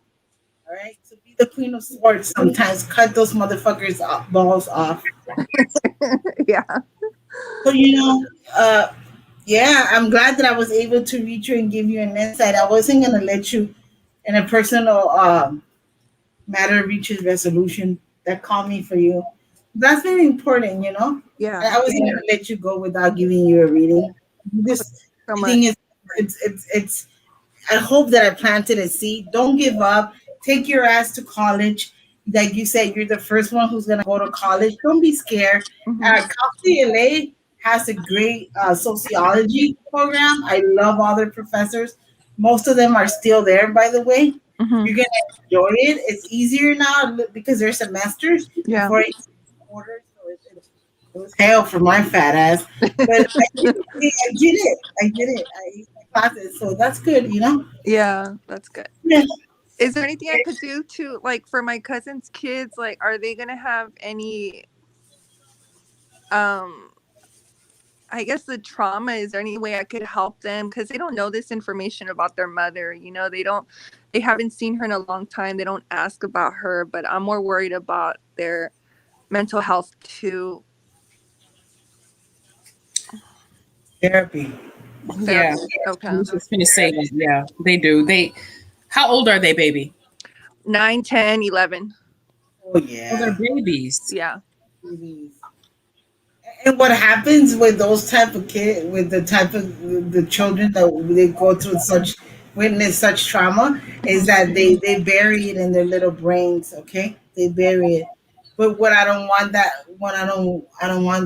them to go through, it's for one day to get triggered in a violent situation, and then the memories come up, repressed memories. Yeah. So repress the trauma. So if you could find access to therapy, Mm-hmm. I think Foothill does a great kids therapy, right? Yeah. Foothill services. Yeah, so does Pacific. Yeah, Pacific clinics as well. Okay. Yeah, so there's a lot of good children therapists out there. I would really I would love you to go with them as well. Because I Okay. think you been through a lot. So Yeah. if you could, and it's sliding scale. There's a place here in Culver City, Mhm. Open Path, that if you tell them, you know what, I could only afford $20 a week, Mhm. they could you could even go for 10. So think about that for you too, okay? Yeah, I would. You've gone through so much. Yeah, it's been crazy 2 years. Yeah, that's why your body was reacting to that trauma, to those events, to the stress. That's what anxiety will actually fuck you up to the point that you might just get a heart attack.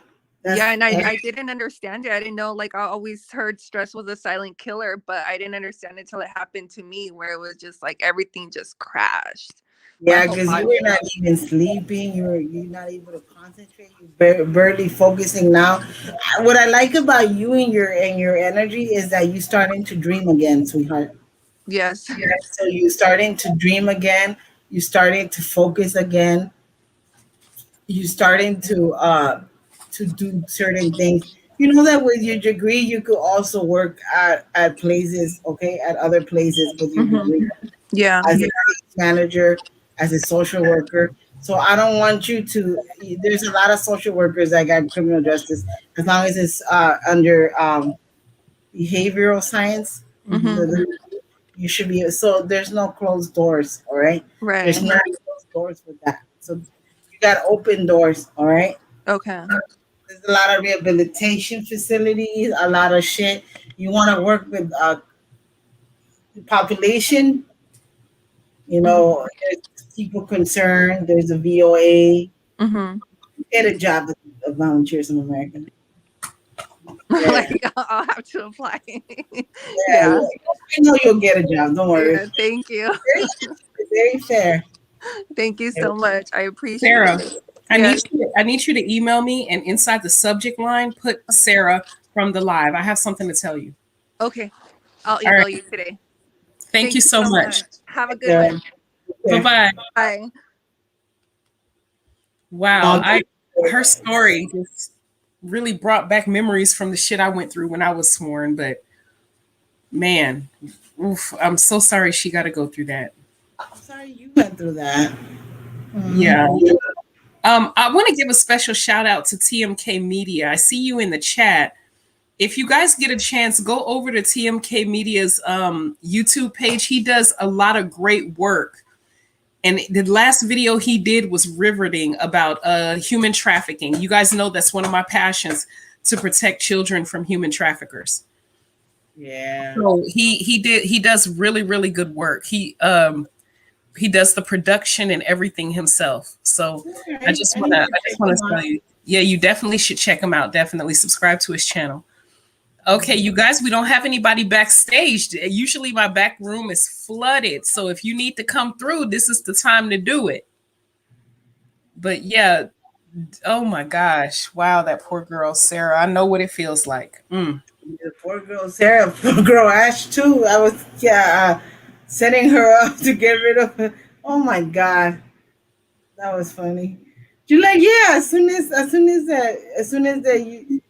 you said that, she popped out and backstage. She sure did. Okay, we got somebody back there. Hi, Callie. Hey, Hey, Kelly. so I spoke to Teresa. Wait, hold on, First, sweetheart. I think you have us playing in the background, so it's an echo. oh, okay, one moment.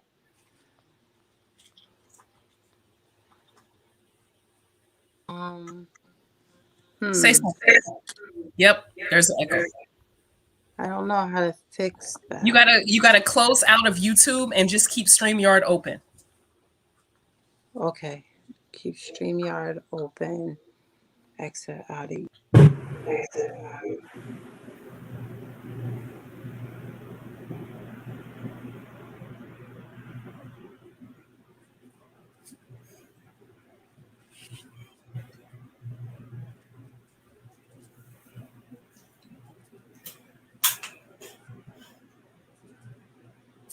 I got you twice. So let me kick out the old you then. Let's see. Hi. Hey, Okay. okay. All right. So first I should say thank you for like you guys even taking your time out to like speak to us because I mean time is time. Like so I appreciate that. Um and I spoke to Teresa about like 3 months ago. And first, Teresa, like basically everything that you told me came to pass. You told me that money would come my way. It did. You told me that I would sign some documents and all will go well, and it did. Long story short, with that, I didn't tell you, but with that, I hadn't done my taxes for a very long time. I'm not going to say how long, but I did do it for a very long time. And it was getting to the point where I was kind of like, I guess a little fearful. But my father put a little fire under my tail and I did it and all went well. Like it went well. And yeah, so I just wanted to let you know that as well. All right, Um, cool. huh? That's cool to know. That's good for me too. You know, I sometimes I read and I love updates. And I never, now you give me an update. I love updates. That means I'm not crazy. No, you're not crazy. No, you're not Sometimes crazy. You told me you advised me to take a bath, like 3 days in a row, a salt bath with oh yeah. blue candle, um, and meditate more. I'm still working on that for whatever reason. I haven't really been able to like just like quiet myself. Um, one thing that hasn't really come to pass is with love. And so I wanted to like kind of tap in with that and really just ask for you guys advice about that and regarding work. Like what should I do? So I don't know if it's like me and I still have some shadow work that I need to be doing. Or am I just an empath and I'm not feeling nobody? Um, just so you know, AWB, I ordered your road opener candle. And what's interesting is it opened the path for a lot of things, but a lot of things that I didn't expect. Mm. I don't know if you remember, but I posted, I had a dream about my mom, and my mom passed 12 years ago, and I Oh. haven't heard anything from her in 12 years, no, 15 years. And after I did the candle, my mom showed up in a dream. So I Wow. felt like that was like opening. Mm-hmm. Um, since the candle, um, I've been on better terms with my daughter's father, so I thought that that was a blessing from the candle as well. Um, but I still have a challenge with being a single mom, and I would prefer to work from home, just like to put it bluntly. I'm torn with not being with my daughter as much as I would like to be. She's 12. It really hurts, like deep it down, that like she has to be home alone sometimes. Like I don't know what to petition. I don't know what candle to use, but like there needs to be a shift. Um, that I want something to change, and I really don't know like what to do regarding that. I don't hear many people like talk about that, so I don't know what to do. Yeah. Okay. Is there a job that you have in mind that you want that will allow you to work from home? Like maybe they'll give you a laptop and a work phone and you can just tele remote in rather than getting up going to the office?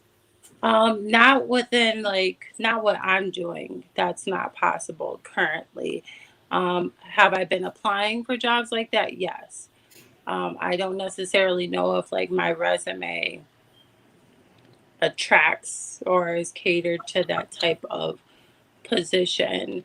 But I think like more so when people ask me like what do you want to do? Like I just know what type of life I want to live and how I want to feel.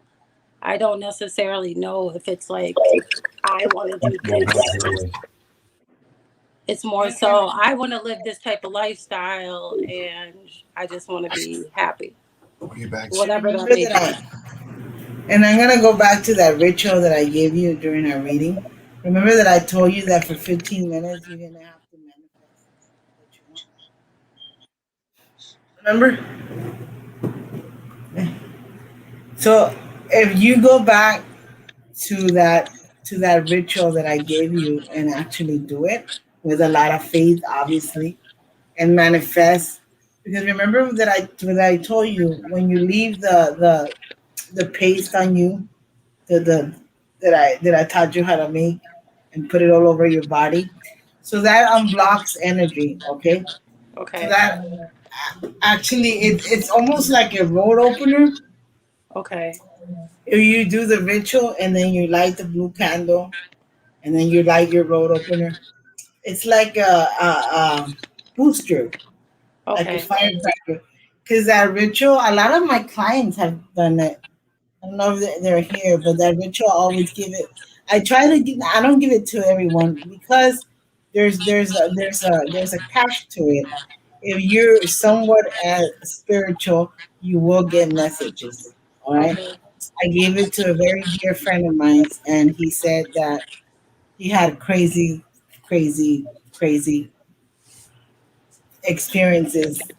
And he's a non-believer too. And after that ritual, he's like, damn, So that's the best feeling. So yeah, I have a client actually. Well, she's a friend actually, and she said that I gave her that ritual and that she manifested something and to see something, and she saw it the next day. So Okay. that ritual Just is very powerful. So so if you're just to ready, make sure, because you were going out, in and out, you said to mix the baking soda, right, with the all right. So dissolved you mix baking soda with sea salt and with sea 16 salt. ounces of water. Okay. Anybody who wants that ritual is a very powerful ritual. All right, it Okay. comes from my ancestors. All right, Okay. that's a ritual that I share with people to unblock energy. All right, Okay. All right. because the power of sea salt and baking soda are very powerful. Actually, it's used in a lot of rituals. Okay. And you mix it half cup of baking soda, half cup of sea salt. You get three shimi candles. She sells them online, the three little small ones, because obviously you're not gonna babysit the long ones. Okay, Okay. so you get three of those.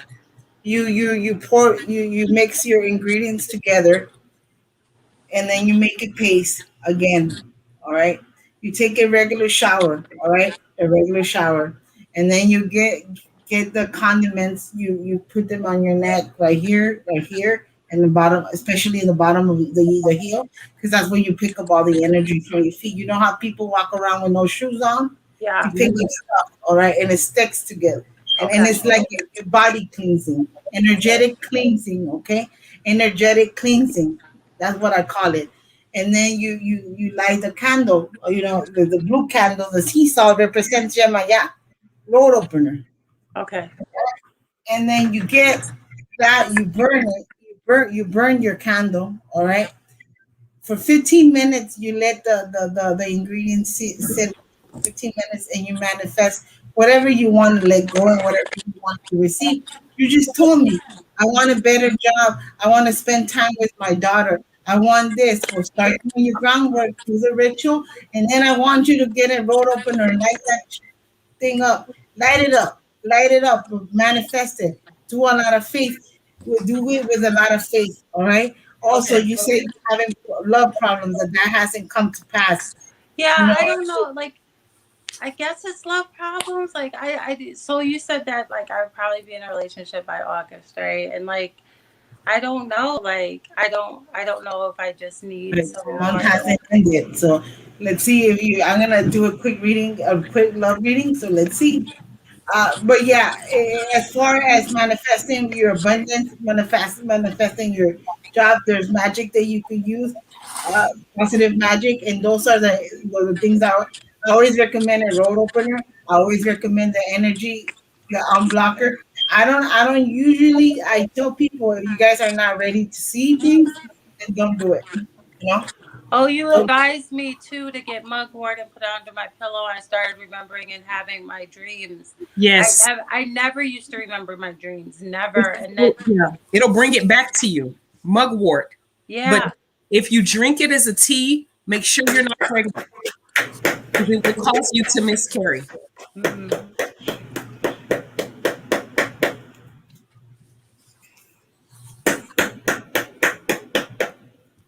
so let's see. yeah. I had the most vivid dreams of my life while mugwort was underneath my pillow. So give it around 6 weeks so your energy will even out. I do see the start. You have a lot of obstacles. You've been going through a lot of obstacles. You've been very tired. You're gonna have options in love, all right? So don't worry. The Seven of Cups. So there's a celebration coming up with the Three of Cups. The star gives me hope. Next year is gonna be way better. And the ending of cycles for you. Okay. Okay. There's love coming. The Nine of Cups. That's what I asked. So it's coming. All right. It's not this month. It's not 9 months from now. September. All right. I just, yeah, like sometimes I wonder, like, I just don't get like a genuine vibe from a lot of guys. So I just kind of like, Welcome. so I just Yeah. leave See, it. you don't want that average kind of love. You want a love that stays, that is committed, that is going to enhance your happiness, and that all comes in divine timing when you finish your work on yourself. All Yeah. right, because Yeah. anybody can have a fling, but real love, not everyone. Yeah. So sometimes you meet the right one at the right time. So, Okay. yeah. So do your ritual. Okay. I'm all bossy. Do your ritual, girl. Do you guys think that do you see me getting promoted within the company that I'm in, or do you see me leaving? Like, I don't know, should I stay and hope that I work my way up and I'm able to work from home, or Well, is it you either or you have the choice because you do. As soon as you said that, you get the Nine of Pentacles, which looking into new career ventures. You have the power to get promoted with the magician. You have happiness after that because right now you feel kind of trapped in your situation I because did? you want to level up to the Queen of Pentacles. But in November, you will end something and start rebirth, like get rebirth. Right? So either way, you could get promoted if you stay there, or you could move on Okay. and start all over. Okay. Right? All right. So there's a sense of for you, like sense of being stuck there. So I want you to elevate your energy, remove those blockages, and then you're gonna feel different. I promise you that. There's a reason I give you that ritual, girl. Yeah. Yeah. So do I it. did it. I did it. But I only did it for like 3 days. Did you do it with faith? Girl, hang up that phone. I'm gonna get mad and get you in my room. You I think lying. I did. I think I was doing it more so to like remove, like just remove like You need to sit there for 15 minutes and manifest. okay. All manifestation. Don't think about who you want to kill during the cleansing. Yeah. It's about manifestation. Don't think about all your enemies. Just think about it. Whoever you believe in, whatever you practice, just manifestation. I want happiness. I want that job. I want to be able to stay home with my child. I want this. I want that. It works, Yeah. right? You know what you're familiar with Yemaya. She opens the sea. She cleans you with salt water. That's a whole symbolism of that. Okay. So it's very, very easy. And then you light your road opener and you get the hell moving. But Okay. you gotta do it with faith because I can see through your energy. Okay. So do it with faith. Don't be telling me no phony stories. I'm not. All right. Thank you. All right. Bye. Bye. Give people rituals, right? And then I tell them, well, buy this, from Tiffany, buy your road opener, or they have that end, like that. And they don't do it sometimes. Or they do it too fast. And people forget that any type of magic work, you got to do it with a lot of love and faith, Fat. passion. Hi, Naturally Nicole. Hello. Hi. How are you? Good. And yourself? I'm all right. How you doing, Teresa? Good. It's good to see y'all. Good to see you too. Teresa, I'm happy you're feeling better. I'm happy you're back. It's good to see you. Shit. Tiff, I don't know how you doing with the lotions I sent you. I hope they work. Beautiful. They feel great. Okay. Feel really good Making on my sure. skin. My skin is so soft. I wish I had a man to rub all over me and tell me how soft it is. But I don't. But I don't. So I wanted to give y'all a quick update, and then I also have a cousin here that wanted to talk to y'all. Okay. So my quick update is that I've been following the rules. I've been doing what I'm supposed to do. Um, I know I'm a little slow and can be hard headed at times. So sometimes I'm just like, but I really want, and then I get smacked and like, okay, no, you got to fix it. So one thing that slowed me up was a situation that happened with my daughters. They were going through something, and I just felt like a lot of pain, a lot of old pain that was familiar to me. But I was like, I let this go. I thought I was over this, and then I realized it wasn't coming from me; it was coming from them. Mm. And my oldest basically went through a whole situation where she like felt like she was a bad kid, and she thought that she was a terrible person. And the first time this happened to her, she was like, I want to say 7 or 8. And she was crying to me saying, I want to kill myself. And I was like, what? At 7 or 8, like, why are you talking like that? You know? So Mm-hmm. I did what I did the best I could to get her out of the current situation we were in, which was a very toxic situation with a narcissist. And Mm-hmm. she was very, very mean, very evil. Um, she never got physical with my kids that I know of, but she was physical with me. Okay. So I had to deal with that. You're But not I in tried. that situation no more, right? No, what that been long gone, four Okay. plus years now. Perfect. Um, but she just recently went through a situation like that again, where she was crying and she was saying, I feel like I'm a bad kid, and so at first I was just mad. I was just confused. I didn't understand what was going on because everybody she's been around told her she was a good kid. Mm-hmm. Then it got to a point where I got her to open up a little bit to actually talk to me, and she said that she felt like that because of my ex. So I was like, "What do you mean? What happened?"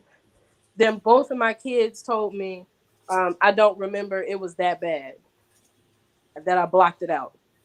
They both said it. My kids are 12 and 9.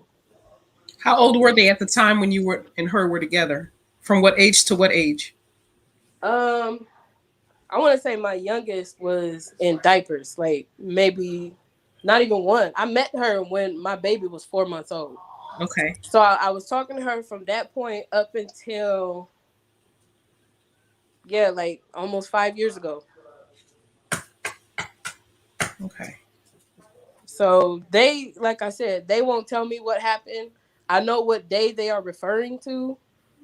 Um, it was the one and only time that she's ever came to me and told me, you need to whoop your kids because they being bad. Like, she's never said that to me before. And then when I asked her what's going on, she couldn't be direct with me about what happened. But when I go and talk to my kids, they couldn't tell me what happened either. They would just cry. And then she got mad at me because I didn't whoop them. I'm not about to whoop my kids. They didn't do nothing. They kids. I got good kids. Mm-hmm. You know, my children are well behaved, and I take pride in that. So I'm not about to just put my hands on my kids because you was just like they need a whooping. You know. I agree with you. I agree completely. So this last time it happened, and when it happened, maybe like 2 weeks ago, and it took me a minute. I meditated on it. I posted it in the group on Facebook, and I did self love with them all together. We sat down. I told them to write down the names of people that do stuff to y'all that y'all don't like. We'll talk about it. Well, you know what I'm saying? Like doing whatever I could to help them Get through it. the information as well. And right, exactly. And I called my mom up and told them, well, this is what the girls is telling me they don't like going on at your house. And it's nothing bad. It's just, they feeling like my parents ain't spending enough time with them. They feel like my baby sister act like she's better than them type stuff, So it's not like they're getting abused or anything. Like I'm not worried about that in regards to my parents. But I have seen a complete change, especially in my oldest. She's always been a very quiet child. Now she's a lot more vocal. She's a lot more happy and energetic. She's running around. She's different ever since I did the love spell with them. Ever since I helped them do the honey jar for themselves, I've seen a difference. So I wanted to speak on that because that, for me, was a beautiful thing. It was a pain that I couldn't, it was a pain I couldn't touch because I don't know about it, but it was something I could help you heal from, all because of what y'all taught me. Yeah, And first and foremost, I want to definitely give you accolades for tapping into your children and being so in tune with them that when you saw that there was a self-love deficit, you went right to the altar and you knew exactly what to do to bring their self-esteem up. I wish more parents would understand that as a parent, it's your job to foster your child's self-esteem. You have to foster your child's self-esteem because the last thing you need is for your child to go through adolescence hating themselves. That's a very hard age to deal with. Mm-hmm. And that will frame their life. That right there, that self-esteem will frame their life moving into their 20s when they start dating and getting serious and married and kids and picking mates and stuff. If they don't have a sound love for who they are, that's where people fuck up.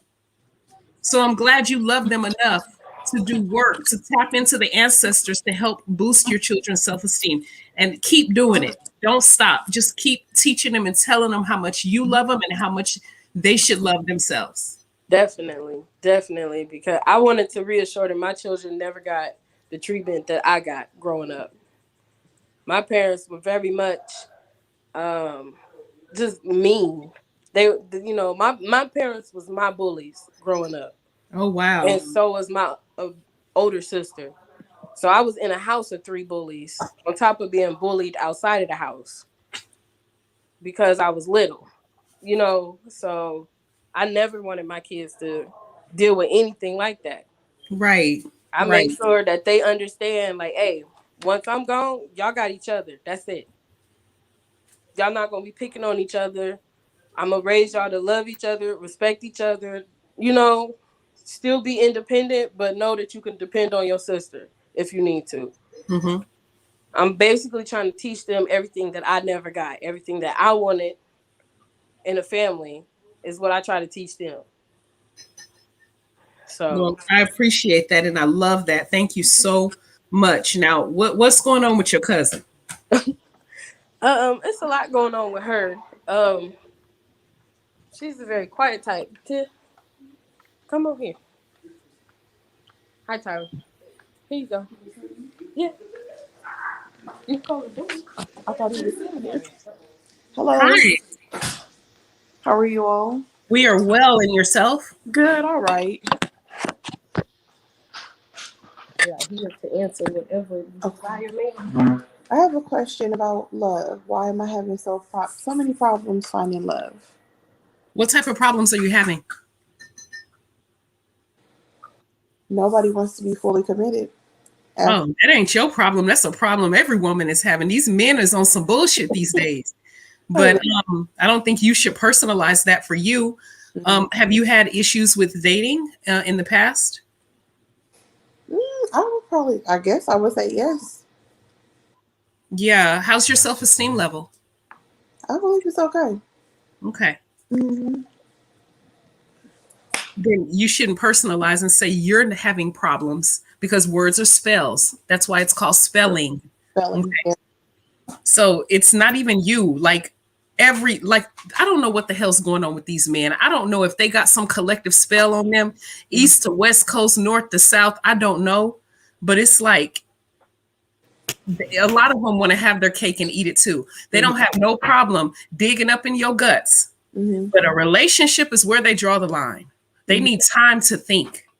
They don't need time to penetrate, but they need time to think. That's correct. So I think you're personalizing though, baby. I don't see it as being why is it it's a you problem. The only advice I can give you is the advice that I give everybody when they ask me this question about when they're going to meet somebody is to continue do your self-love work and to love you so you can attract someone that you deserve. That'll be good for you, not a fuck boy, not a loser, not a hobosexual, not a bum, not a married man. None of that. Not no secretly gay dude. Nothing wrong with being gay, but don't pretend that you're married in love with me, but you're trying to poke my homeboy in the butt when my back is turned type stuff.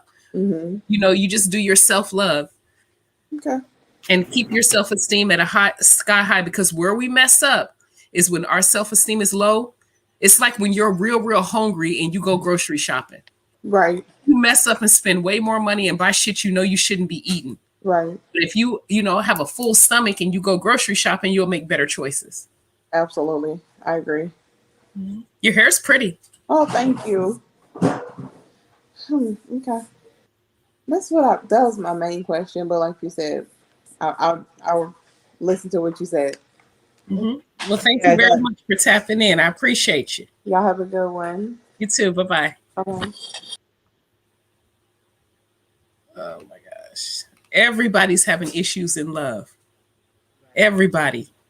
Even my damn cats. Hi, Shay. Hi. How Can are you guys you? hear me? Yes, we I'm can. good. Okay. Great. How are you guys? We are doing well. How are you? Good. I mean, firstly, I just wanted to say thank you guys for coming on tonight. It's always like definitely very appreciated when you guys like take the time to like, chill with us and just like lend your energy and wisdom. But okay, so I did want to get a little bit of like just like advice and guidance on a specific situation. So basically with me, recently, and I guess like maybe more so in the past like few months, I have so I had reconnected with like this, she's more of like a family friend, I guess, but she pretty much kind of like advertises herself as like a spiritual advisor. And the thing with her is that she's not like in the craft or anything, like, so but I had already pretty much had like a bad experience in the past with her.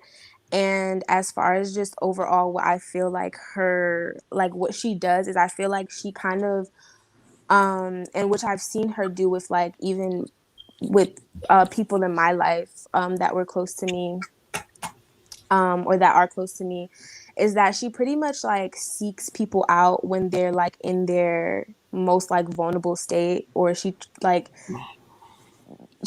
only like really is able to like advise people or just get people when they're in their more vulnerable state, because they're like more vulnerable and susceptible to just like wanting just anyone to help them. And then she'll kind of like push them like over the edge a little bit, so she can kind of feel like she's the one to like be the one to like pick them up, and it's kind of like a manipulative like scheme that she kind of has. But with me personally, like she had, we reconciled, and I feel like even with me, because I had like cut her off, and she was able to kind of like manipulate her way back into my life through the person that was like really close to me. And you know, at first she was like again trying to kind of like make it seem as if she was just helping and she just had like all pure intentions and all she wanted to, you know, see was like good and just, you know, giving me all this types of advice and stuff like that. And not really being judgmental because she's not really in like she's more so of like on the church side rather than like, you know, just my journey of spirituality and stuff. So um pretty much, I guess more so recently, I had, you know, I had been like reconnecting with her and just like talking to her, getting advice from her. However, in a like more recent situation, I was going through like something that was like really, um, just like a really hard situation, within like my relationship that I had with, like my partner. And it was like really bad, and I had pretty much reached out to her to kind of, you know, just ask for like help or just like to kind of back me up and like just give me just like motivation and just like guidance through what I was kind of going through. And basically what happened is that even with the person that I'm close to, she was able to kind of like get her to get involved and like pretty much just kind of like use that as leverage to like gang up on me in a sense. And she just really, because I was already in a place where I was like very vulnerable, like mentally, I was just not like really in a good place mentally. She was able to kind of like convince me and just like tell me just like a bunch of just like outlandish things to make me feel as if like pretty much like turn me against this person that was in my life. And or that's, well, he's still in my life now, but and then and because of that situation, I made like I made like a really bad decision with like pretty much like they were like involved the whole time. Like she was kind of like the ringleader of it. But with that situation, it was like it pretty much was something that was basically like a betrayal of trust towards the person, and was something that with her, I know like now looking back at the situation, I know that her like intentions behind it was to basically completely like destroy the connection and like relationship that I had with the person instead of helping me to kind of like move through it, which was what I was really looking for. And I know like because I know Teresa's gonna be mad at me, but because even in like one of the last readings that I had gotten from Teresa, I was listening to like everything she said, but she told me, she was like, don't do anything crazy. And like that was exactly pretty much what I did in this specific situation. So after that happened, I was literally at like rock bottom. Even physically, I had like to move out of the apartment that I was in, and I had like literally just moved into that apartment, and I've already kind of struggled with um just like not having like a stable home situation in the past and stuff. So that was something that also was like very triggering to me, to kind of feel like I was like right back at that position. And even just within my work and like my craft and everything, it was like she was really pushing me. Like she got me to the point, like got me close enough to kind of be able to like say like, yeah, like, you know, you need to stop doing this, as far as just basically like like trying to kind of manipulate me into like slowly like going back to the church type, you know, like mindset. And it was like, yeah, like this is not right, like this is what this is doing, like you're not really doing this right, like you think that this is helping but it's not, and like what do you really, you know what I'm saying? And just kind of like in slow like gradual steps kind of manipulating her way. And it honestly had got me to a point where I honestly did kind of fall off in, you know, in like my craft and my spiritual journey. And I guess now I'm at a point where I'm a little bit also just like disappointed with myself for kind of like allowing somebody to like take that, because I feel like for me, even with like my spiritual journey, one of the main things that it was able to kind of give me was my power. You know what I'm saying? Like I was able to take power and control over my situation and just in my life. And it pretty much kind of brought me back to like the baby steps, you know? So, and thankfully, after this situation, like, even though I'm still kind of like working my way through it, it didn't really completely, you know, ruin the relationship between me and the person. And we were able to like reconcile and stuff, and just we're still kind of pretty much working through it. And I'm able to kind of have more of a clear vision and just more clarity on, okay, like this is somebody that really isn't like for me.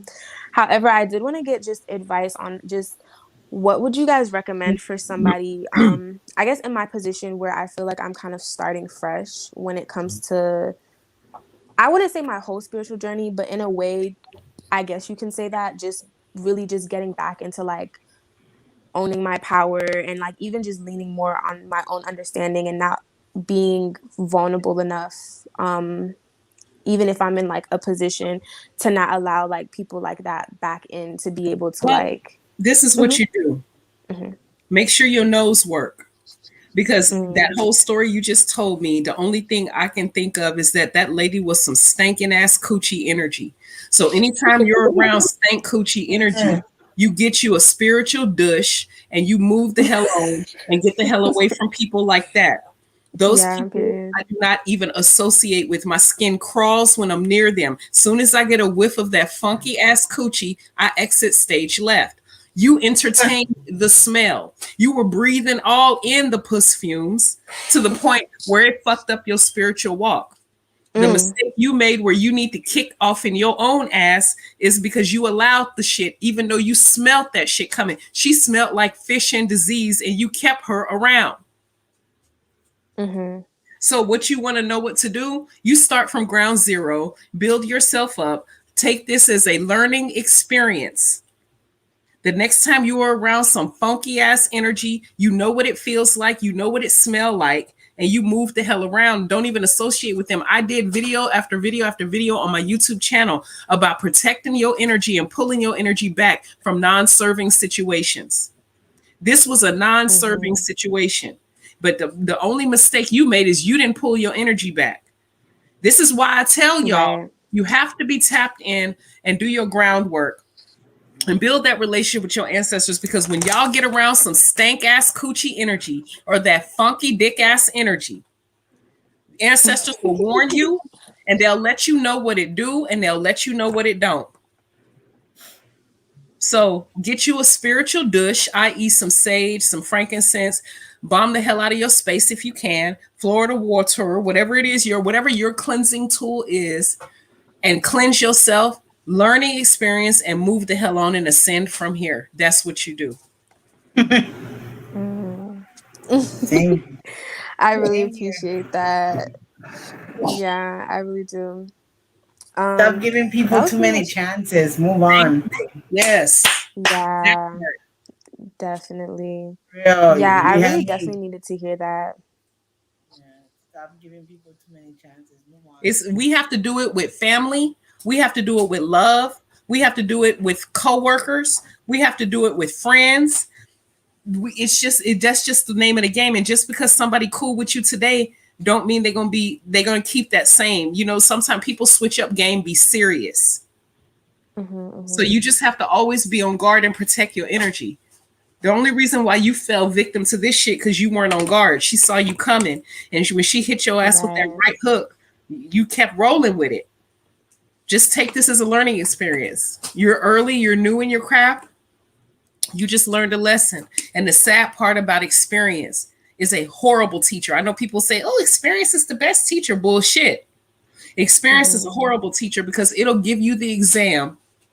Then you fail that bitch, and then you get the study materials after you fail the exam. That's why I don't like experience being a teacher. You know what I'm saying? This is why I try to tell people, and I try to game you up for free what you should do. But this one you had to bite and learn on your own, which is fine. Now you know. So next time you're around people, male, female, cat, dog, whatever it may be, if you smell that stanky ass private part energy, move the hell around. Mhm. Mhm.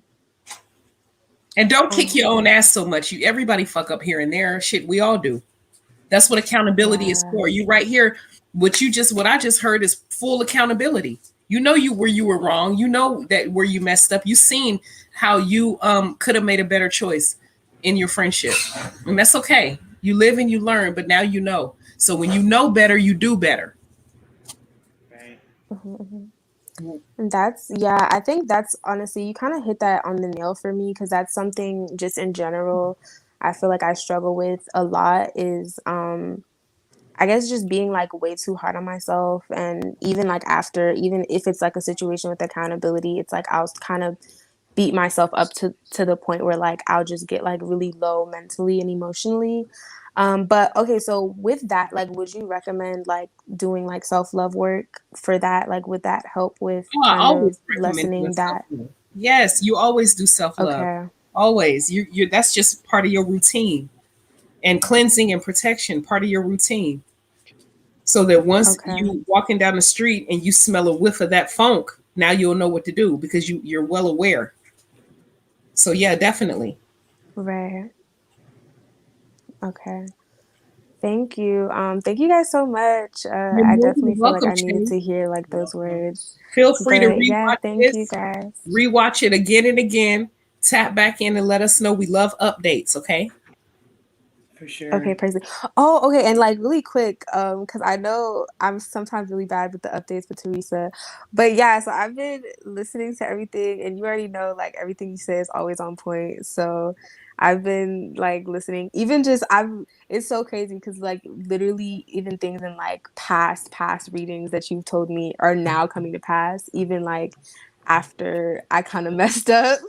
So yeah, so I'm like still I'm listening to you and I'm not gonna do nothing crazy anymore, I promise.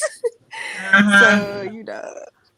My second But victim of yeah. the night. I'm gonna give him a room. I'm not joking, guys. Mm. I know you don't play. So yeah, I'm definitely gonna just be obedient just completely. But thank you guys again so much and I hope you guys have a great night. Thank you, baby. All right. All right, we have two more people. Two more people. We have Gail and then Gail. Valerie, you're after Gail, and then that's it for the night, y'all. Hi, Gail. Hi, can you hear me? Very little. Your sound. You're kind of far away, I guess. Oh.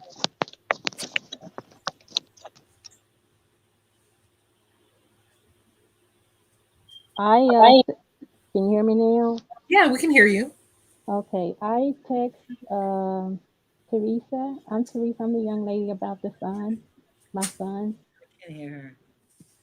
You sound muffled, like your phone. Your mouth is away from the phone. Okay, I text Better. Teresa. Can you, Teresa? Yes. Yeah. Okay, Teresa, I text you earlier today about my son Oh yeah. Yeah. on Messenger. Yeah. Yeah. Yeah. I remember you now. So Um, do you wanna tell us the story here or? well, I received a call this morning. I missed it. It was my grandchildren, mother calling, and I called her back, and she said that the police was banging on her door, and whew, just bear with me, ladies. I'm sorry. She said Okay. that they was banging on her door, so she opened the door, and that they was looking for my son, and um, her son, my grandson, name is the same as his name, and she had to get his driver license, his learner permit, and to show her that it wasn't him. And she was like, what's wrong? What's going on?" And they said that they was looking for him to about a vehicle. They were looking for him to let him know about a vehicle. And I'm like, he don't have a vehicle. And I'm like, I don't know. I don't know what's going on. And I haven't heard from him. His phone is off. Um,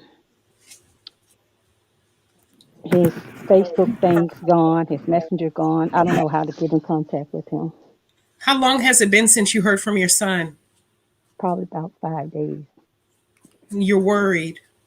Well, yeah, I am. Okay. I'm really concerned. How old is your son? He's 36. Okay. Does he have a history of disappearing? Um, Sometimes I don't hear from him, but as far as his phone being off, his phone hasn't been off. And I was in his messenger haven't been off either. So his Facebook page, all that stuff was always in place. Now it's not. It's can't reach him. Okay. Yeah. Teresa, you want to tap in and see where her baby is? Yeah. Let's see what we can find out, ma'am. We both gonna Okay. tap in to help you. A lot of people like to think that because your child is of age, that as a mother you're supposed to stop worrying about them. You know, No. Yeah. I know. I was born premature in 1964. I was we My parents lived on the plantation, mm. and What state? Where? it was in Mississippi. Yeah, Okay. Mississippi. Yeah, and when I was born, the doctor told my mom that I was gonna be real ugly or real crazy. So I'm 57 now, and I've been going through a lot. I've been in a hospital, a depression twice, inpatient twice, outpatient once, and I'm just having a lot of stuff going on. It's like I don't have nobody. I mean, only person I really talk to is my sister-in-law, and she's like 800 miles away. I call her and talk to her, and then I have a goddaughter that's in Denver, Colorado. But the one person that I can really trust is my sister-in-law. I mean, I don't know what's wrong with me. Nothing's wrong with you, and you're not ugly, and you're not crazy. I don't know what the hell kind of doctor that was, but That's what they did back Your in the son's day. name? I need his name. Jarrell, Jarrell.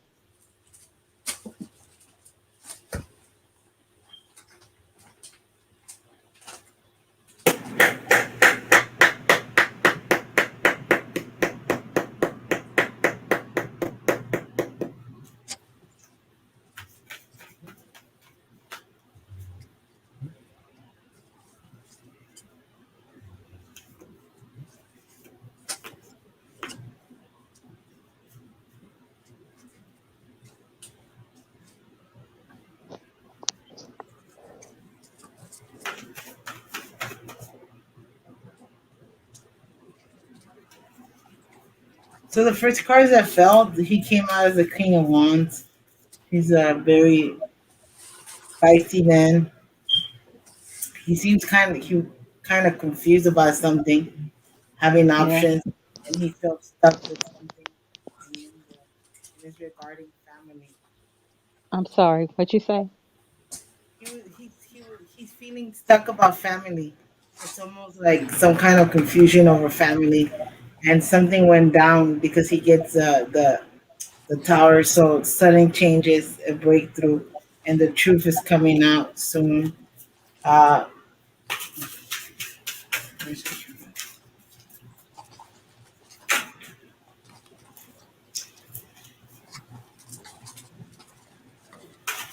so you say his phone is off.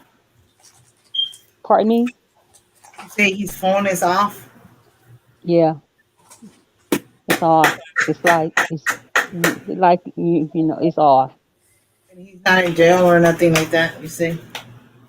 No, they come to my kid's grandmama house this morning, so looking for him. So he's definitely not in jail.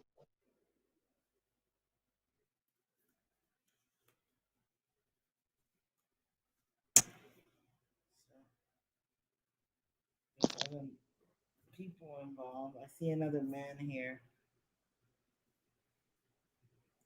Partnership, the lovers, family, Hello? money. Yeah. Okay. So definitely he's not in jail. It had to do something with some type of changes in money. It had to do with family. Somebody, family. Something to do with family. His family. Devil. So there's something going on. I get the devil, so it's not looking very good. I also see the Six of Cups, so What do you definitely not good. What do you mean? I mean that he has bad habits. The devil is about substance use. All right, Yes, so temptations, not in yes. good, not in good. A little bit off the tracks there. All right, where he's at. My God, you're really good. You really good. You're right. I have to agree with you. You're really good. You know Yeah, what you're so talking about. I hope I'm wrong. I hope I'm wrong about this. I'm not perfect. I'm not a perfect psychic, but it's almost like he's in some type of trouble. All right, I do get. I hate when I have to do this, Tiffany. I just hate it. All right, I don't like to give this type of news. All right, I just don't. All right, so it's hard on me too. But I do see the Five of Pentacles, and if anybody is familiar, there's some kind of loss. It could be jail too. So investigate where he's at. Call the hospitals. Call someone. Okay. So, or he's hiding somewhere because he's losing a lot of stuff. It's almost like a big loss there. He lost something. All right. He lost something. So it's either the you say he's not in jail, but that's a Right. loss. All right, there's a loss. There's some type of loss or fear of loss. So that came out. So if I was you, I would start calling the hospitals. Okay. What was his drug of choice? Um, I think cocaine. Yeah. Yeah, there's sad. No, yeah, Tiffany, there's sadness here. There's he wants to leave his past behind, but he just can't. Yeah, Sad. A lot, he's a lot of sadness around him. The moon and his then family. Yeah, there's a lot of sadness. So if I was you, honestly, I would start looking at hospitals.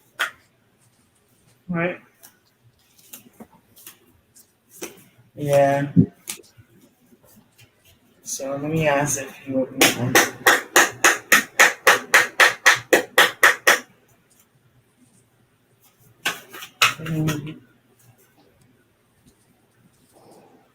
Well, give it at least 7 days to know something, okay? Less than 7 days and a few days, all right? pardon me. Give it at least a week to know something, either before or a week from now, okay? Because I do get the Seven of Pentacles. That's not 7 months. I see seven, usually 7 months, but it's shorter for you. It's 7 days. Give it 7 days, okay? Because you feel the Nine of Swords, all right? See, he's in some kind of trouble. That I know that, all right? So that's Is for that sure. is what can I do to help him? I mean, can I burn a candle or what can I do? He needs treatment. I know he needs treatment, but I mean, the police, they, you know, mm, I don't know. I want to help him. I don't know what to do. I know he need help, but All right, I'm gonna be completely honest. If it hasn't happened, I hope that I'm wrong. I don't know. Help me out here, Steph. Why the word Stephanie came out? I'm sorry. Help me out here, Tiff. I hate giving. I don't like to give this news, but if he doesn't change his life, if he hasn't changed his life, and let me be wrong about the loss that I'm seeing. Okay, so let me be completely honest as a psychic. The loss means jail, hospital, sickness, and death. Okay, mhm. that's the meaning. I have a feeling that he's in big trouble. If not, he's hiding somewhere. Is he dead? Pardon me? I get that if if you want it, because we discussed this, when you asked me if because you fear of death, you fear that he died. I want to say that if he doesn't stop doing what he's doing, he's gonna face death. All right, Uh, I get the death, but he has the opportunities to start going. When I get these two cards together, that means a lot. This is big symbolism. I'm just a messenger. I never. I hope that I'm wrong. I hope that he's just hiding and in the hospital and very sick, and that's why I'm getting the Five of Pentacles right here. And I hope there's not a big change, but I also get the Ten of Swords, completion, done deal. So it could be, and then I see the Hierophant, which means peace.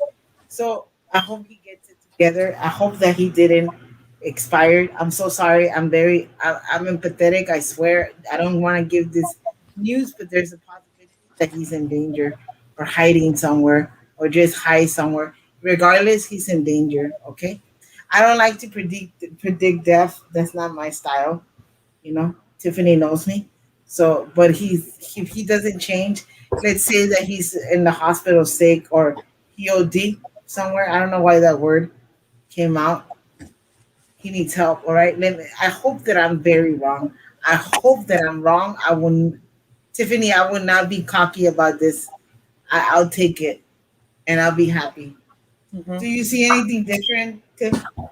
I see within less than a year, if he doesn't stop on the trajectory that he's in, that he will no longer be with us. He'll transition.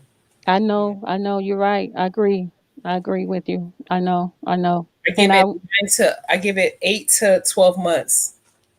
Yeah. now what about this with the police? Throw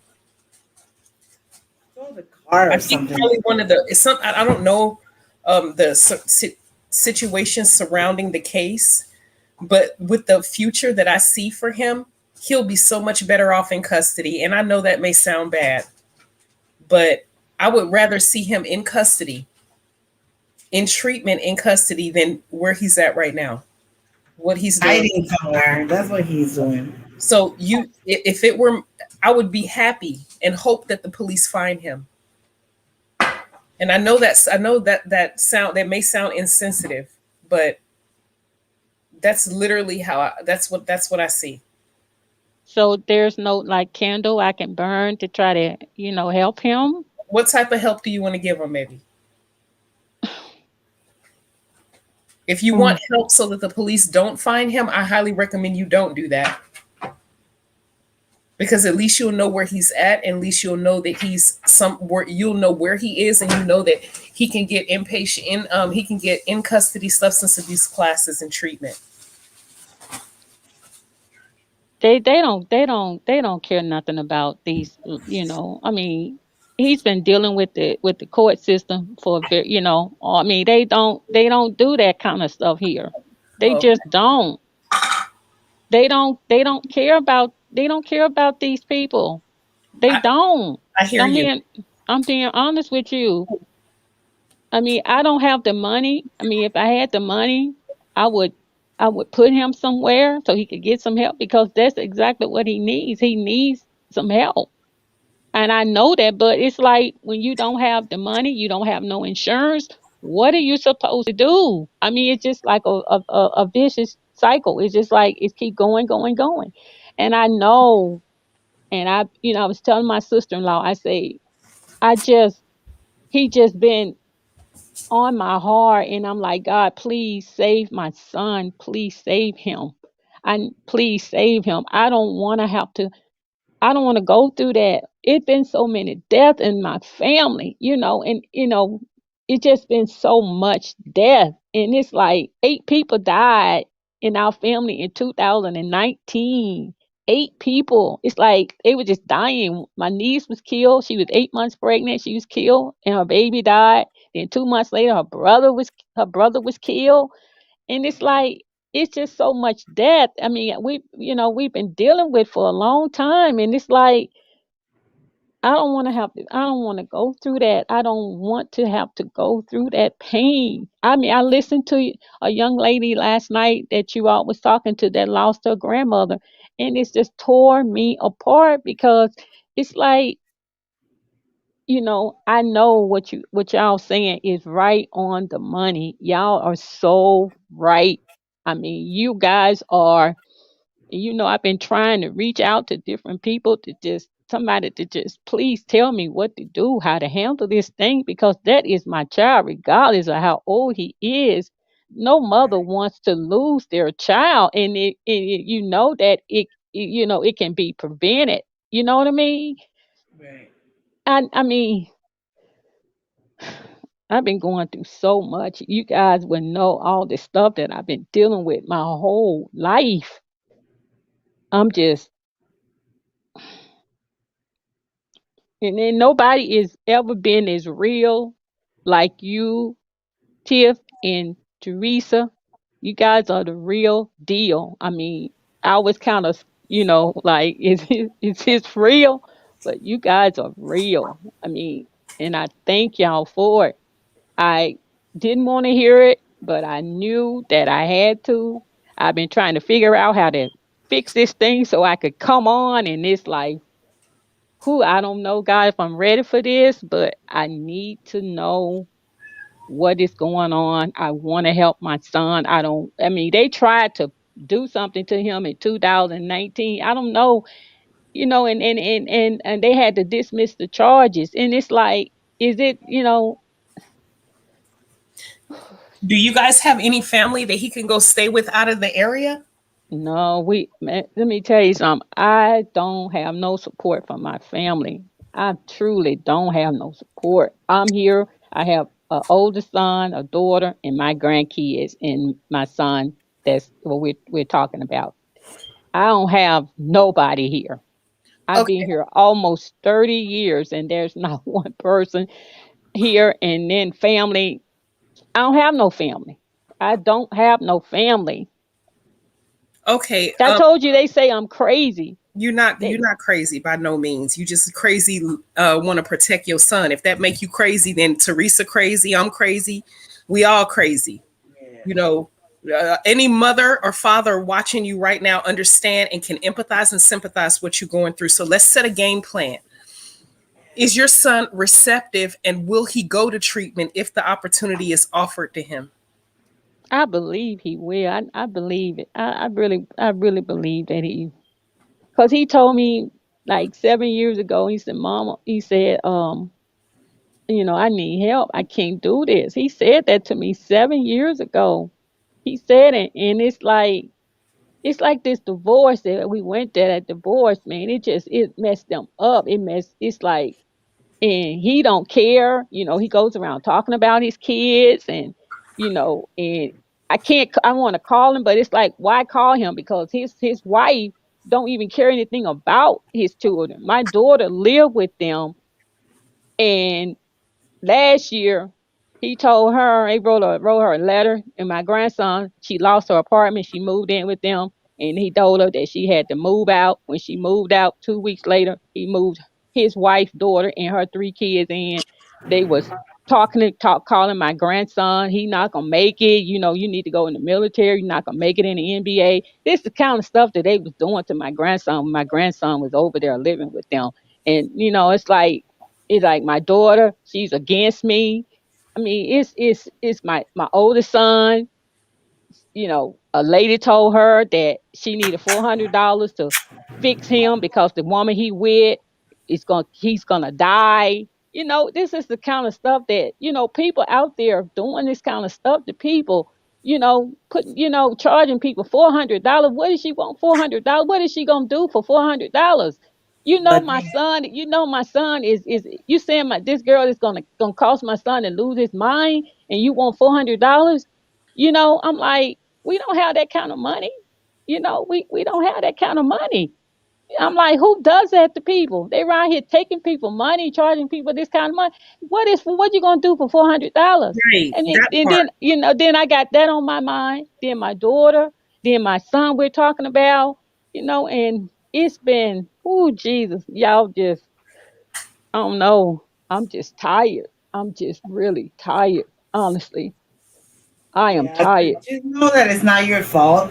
and he needs to be willing to change. You just gotta meet him where he's at.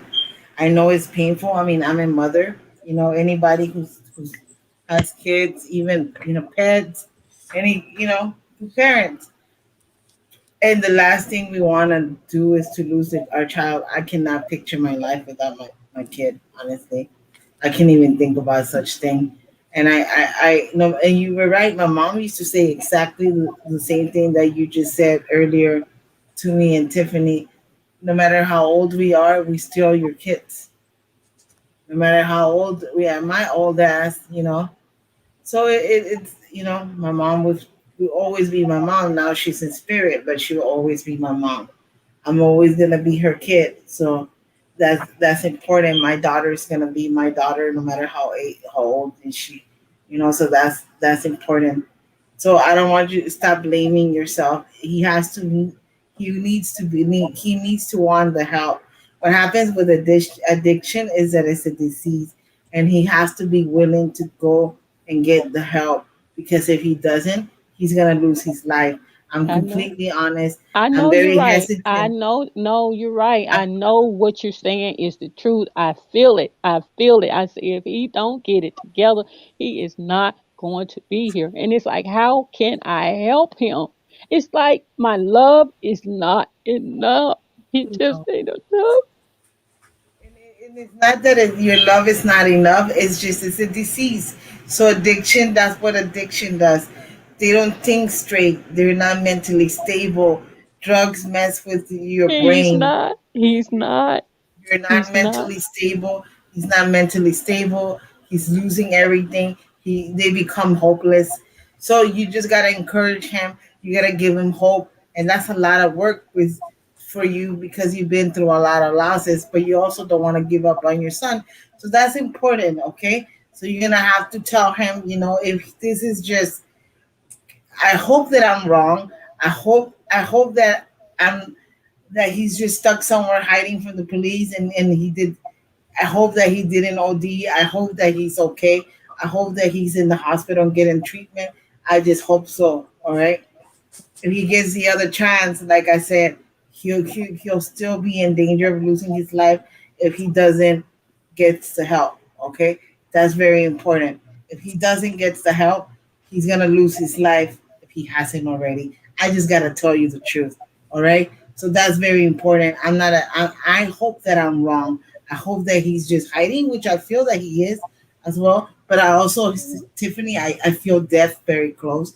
I don't know why. I feel death very close. So that scares the shit out of me as a psychic, all right? I hate. Let's not assume that he's dead.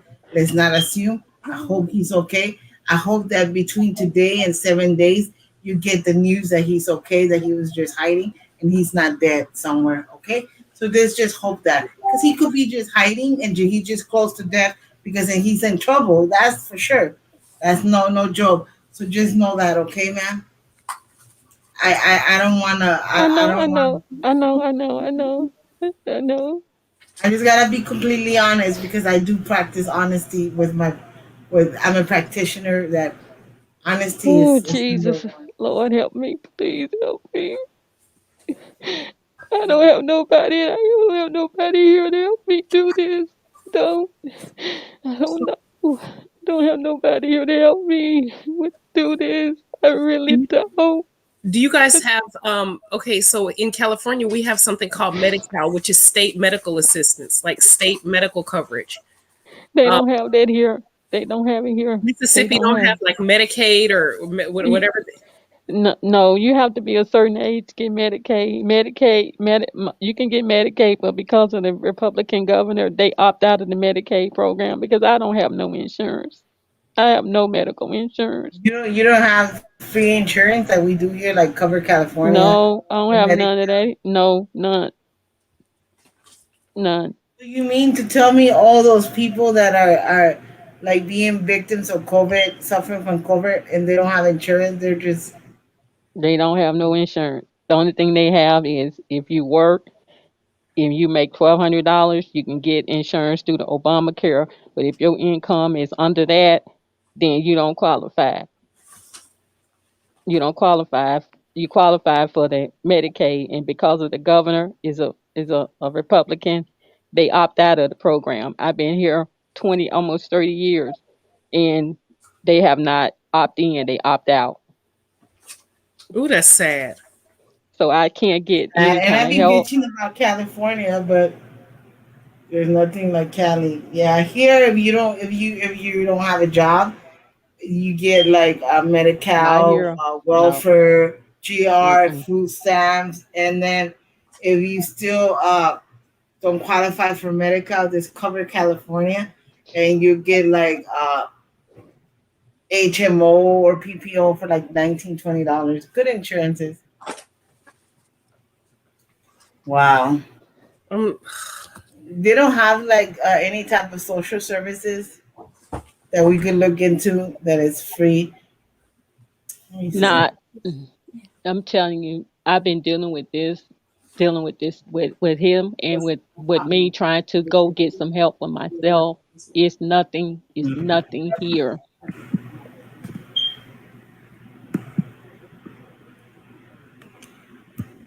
Mm, I don't know where I'm gonna get this. I haven't been sleeping.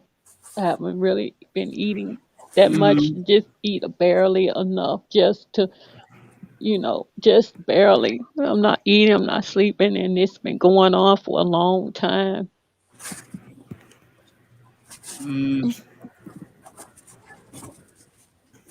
But I'm so glad, that you was honest with me, and and I really appreciate it. But my heart is, I don't know. I don't know if I'm gonna be able to survive through this, because I don't know. I'm just being real with you. I don't know. Part of me don't want to even be here. I mean, honestly, I've been feeling this for a long, long time. I'm tired. I'm tired of struggling. I'm tired of being alone. I mean, I don't care nothing about no man up to my. It's like I don't have no support. It's like these people that I've been around. It's just like they don't even care. I mean, it's. I've never seen anything like that. What is wrong? Why is it that you know they if you don't have a way to the store, I got to pay people. My sons, I just started using his vehicle, but my oldest son, he's like in another world. I know something is wrong with him too. I mean, it's obvious. You can see it. Something is not right with him. And it's like that's on my mind, and my daughter, my grandsons, and I don't want to lose my son. That I mean, but my daughter called me she called me and she said, Mom, I had a dream. And boy, she said, Mom, I don't want to tell you this, but pretty much what you said, Teresa, is what she dreamed. mm, She told me, she called me, and I'm like, Lord, I don't know. Yeah. I don't know. I don't know. Just keep me updated of your situation, please. I will. And please do. there's this lady. I don't know if it's a boy or girl, Miss but they Dejean. they Hey, Dejean, baby, thank you so much. Call this number. I just pinned it. If you could take this number down. This is the Al-Anon. This helps people they help families of people who have addicts in their family, and they can give you resources on where you can get treatment for a sliding scale or no cost or whatever. And when your son resurfaces in the next couple of days, hopefully he'll be receptive into going into an inpatient treatment. Are you sure that you don't qualify for that? I found something for the Mississippi Medical Insurance. No. Mm-mm. No. I'm telling you, I've been here almost 30 years, and I've been looking into it. And I even had somebody to try to help me get it. And she was like, you got to, and she was like, if you don't file taxes, you can't do it. And I don't file taxes because I get alimony and I get pension from my ex-husband. And, and I'm living like really below the poverty level, you know, it's, and I'm just tired. I want to get myself together, and it's like I'm at a standstill in my life. Yeah, just keep us posted. Um,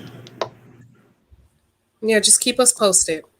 This number that you put up here, Yes, I can hear the number. I can't even see. I can call it out to you. If you have a pen, I'll call it out to you.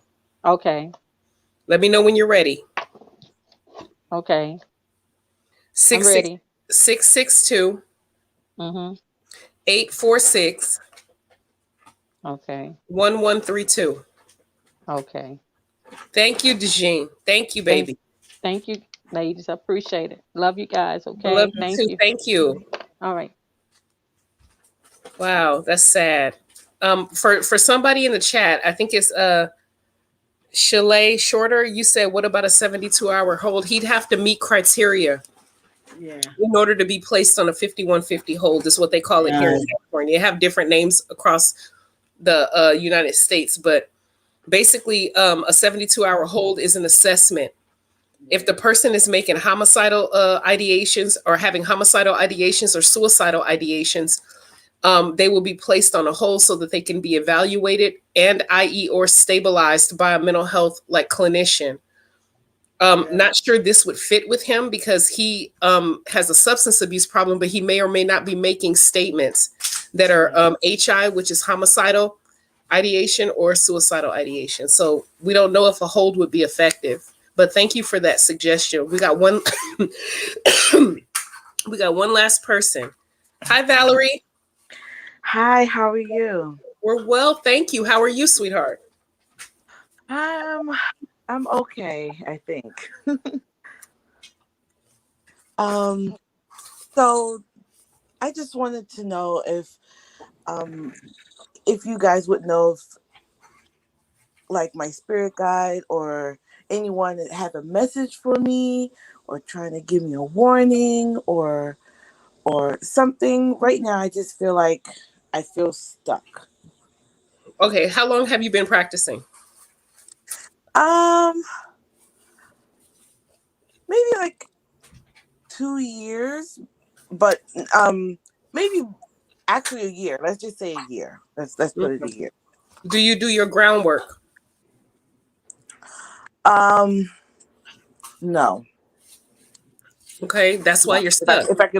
if I could be honest, no. That's why you're stuck. Okay, okay. A lot of And what? people, I'm Mhm. sorry, go ahead, baby. No, I was gonna ask like what forms of grounding because I just feel like I take one step and it just takes me back 20, and it's just When I I'm say very groundwork, frustrated. I'm talking about building a relationship with your ancestors, feeding them, talking to them, pouring libation, honoring them, and doing your shadow work. Okay, So I if do you're not have an altar, okay, and I okay, do have an altar. Um, I try to periodically keep it clean, talk to them. I make sure that just recently I had to clean out the carnations because it was dying, and the room was a mess. So it's just because my kids destroyed it, so I had to like re-clean everything. Um, so I've been trying to upkeep the altar and try to connect with my ancestors, and talk to them like as you guys been suggesting. So okay. I did get a reading from Teresa like the beginning of July. So I don't know if she remembers me. Um uh it was that time that she had an appointment that got pushed back. I don't know if she remembers that I just so happened to fit into that time slot. I was the one with you told me that I had two spirit guides that's not related to me, but we've crossed paths in the past life. Oh. I don't know if that makes I any don't sense. remember. Sorry, Okay, I don't that's remember my okay. reading. I was like, oh, I heard. No, your case I think Wait, is wait. unique. I kind of remember because it's I, unique because sometimes we do have spirit guides of past lives. I know I have one, so that's right. that's that's very unique. So that's why I told you that.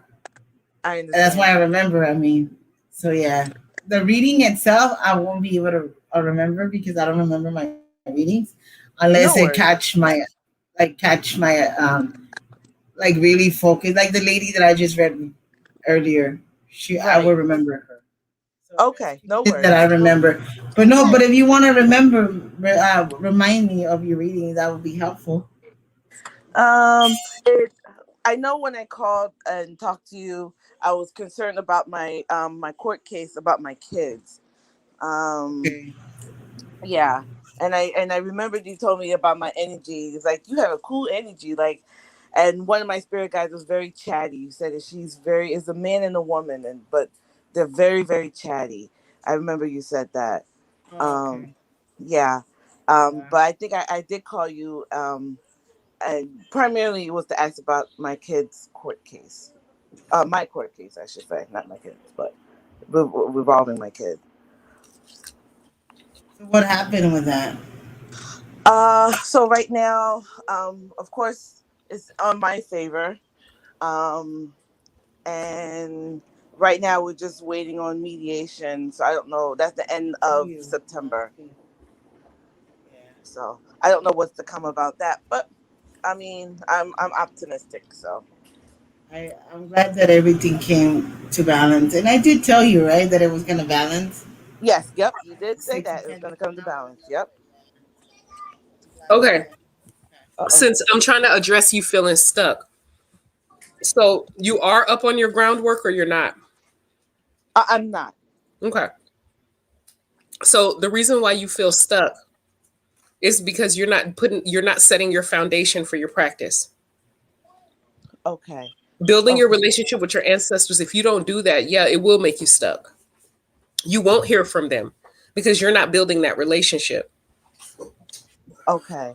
So I have to do more. I mean, I haven't been able to hear anything, and I'm trying. But you're right. I should start with the groundwork. Maybe that'll open up more It will. doors. Yeah, it will. It will. Okay. So do that and connect, meditate. That's very important because they're there. I mean, I saw them for a reason. All right. Okay. It's kind of So hard to meditate with a 3 and a 4-year-old, but I'll make it work somehow. Even if it's just like a few minutes, like when you're about to go to bed, the house is quiet and you're about to fall asleep, give yourself like 5 minutes to just lay back and reflect over the day and give thanks to them. Not asking for Oh. nothing. You're just saying Oh. thank you. Oh no, that I make sure I give thanks every day before my eyes closed. That one thing I do is make sure that I thank and be grateful for the day and just pray over us and pray over the kids while we sleep. I do that every night. I don't mess around with that. Okay, good. So but yeah, just was wondering if there's anything, but I mean if you're saying it's groundwork, then I'm gonna have to work on that even harder than I was yeah. doing.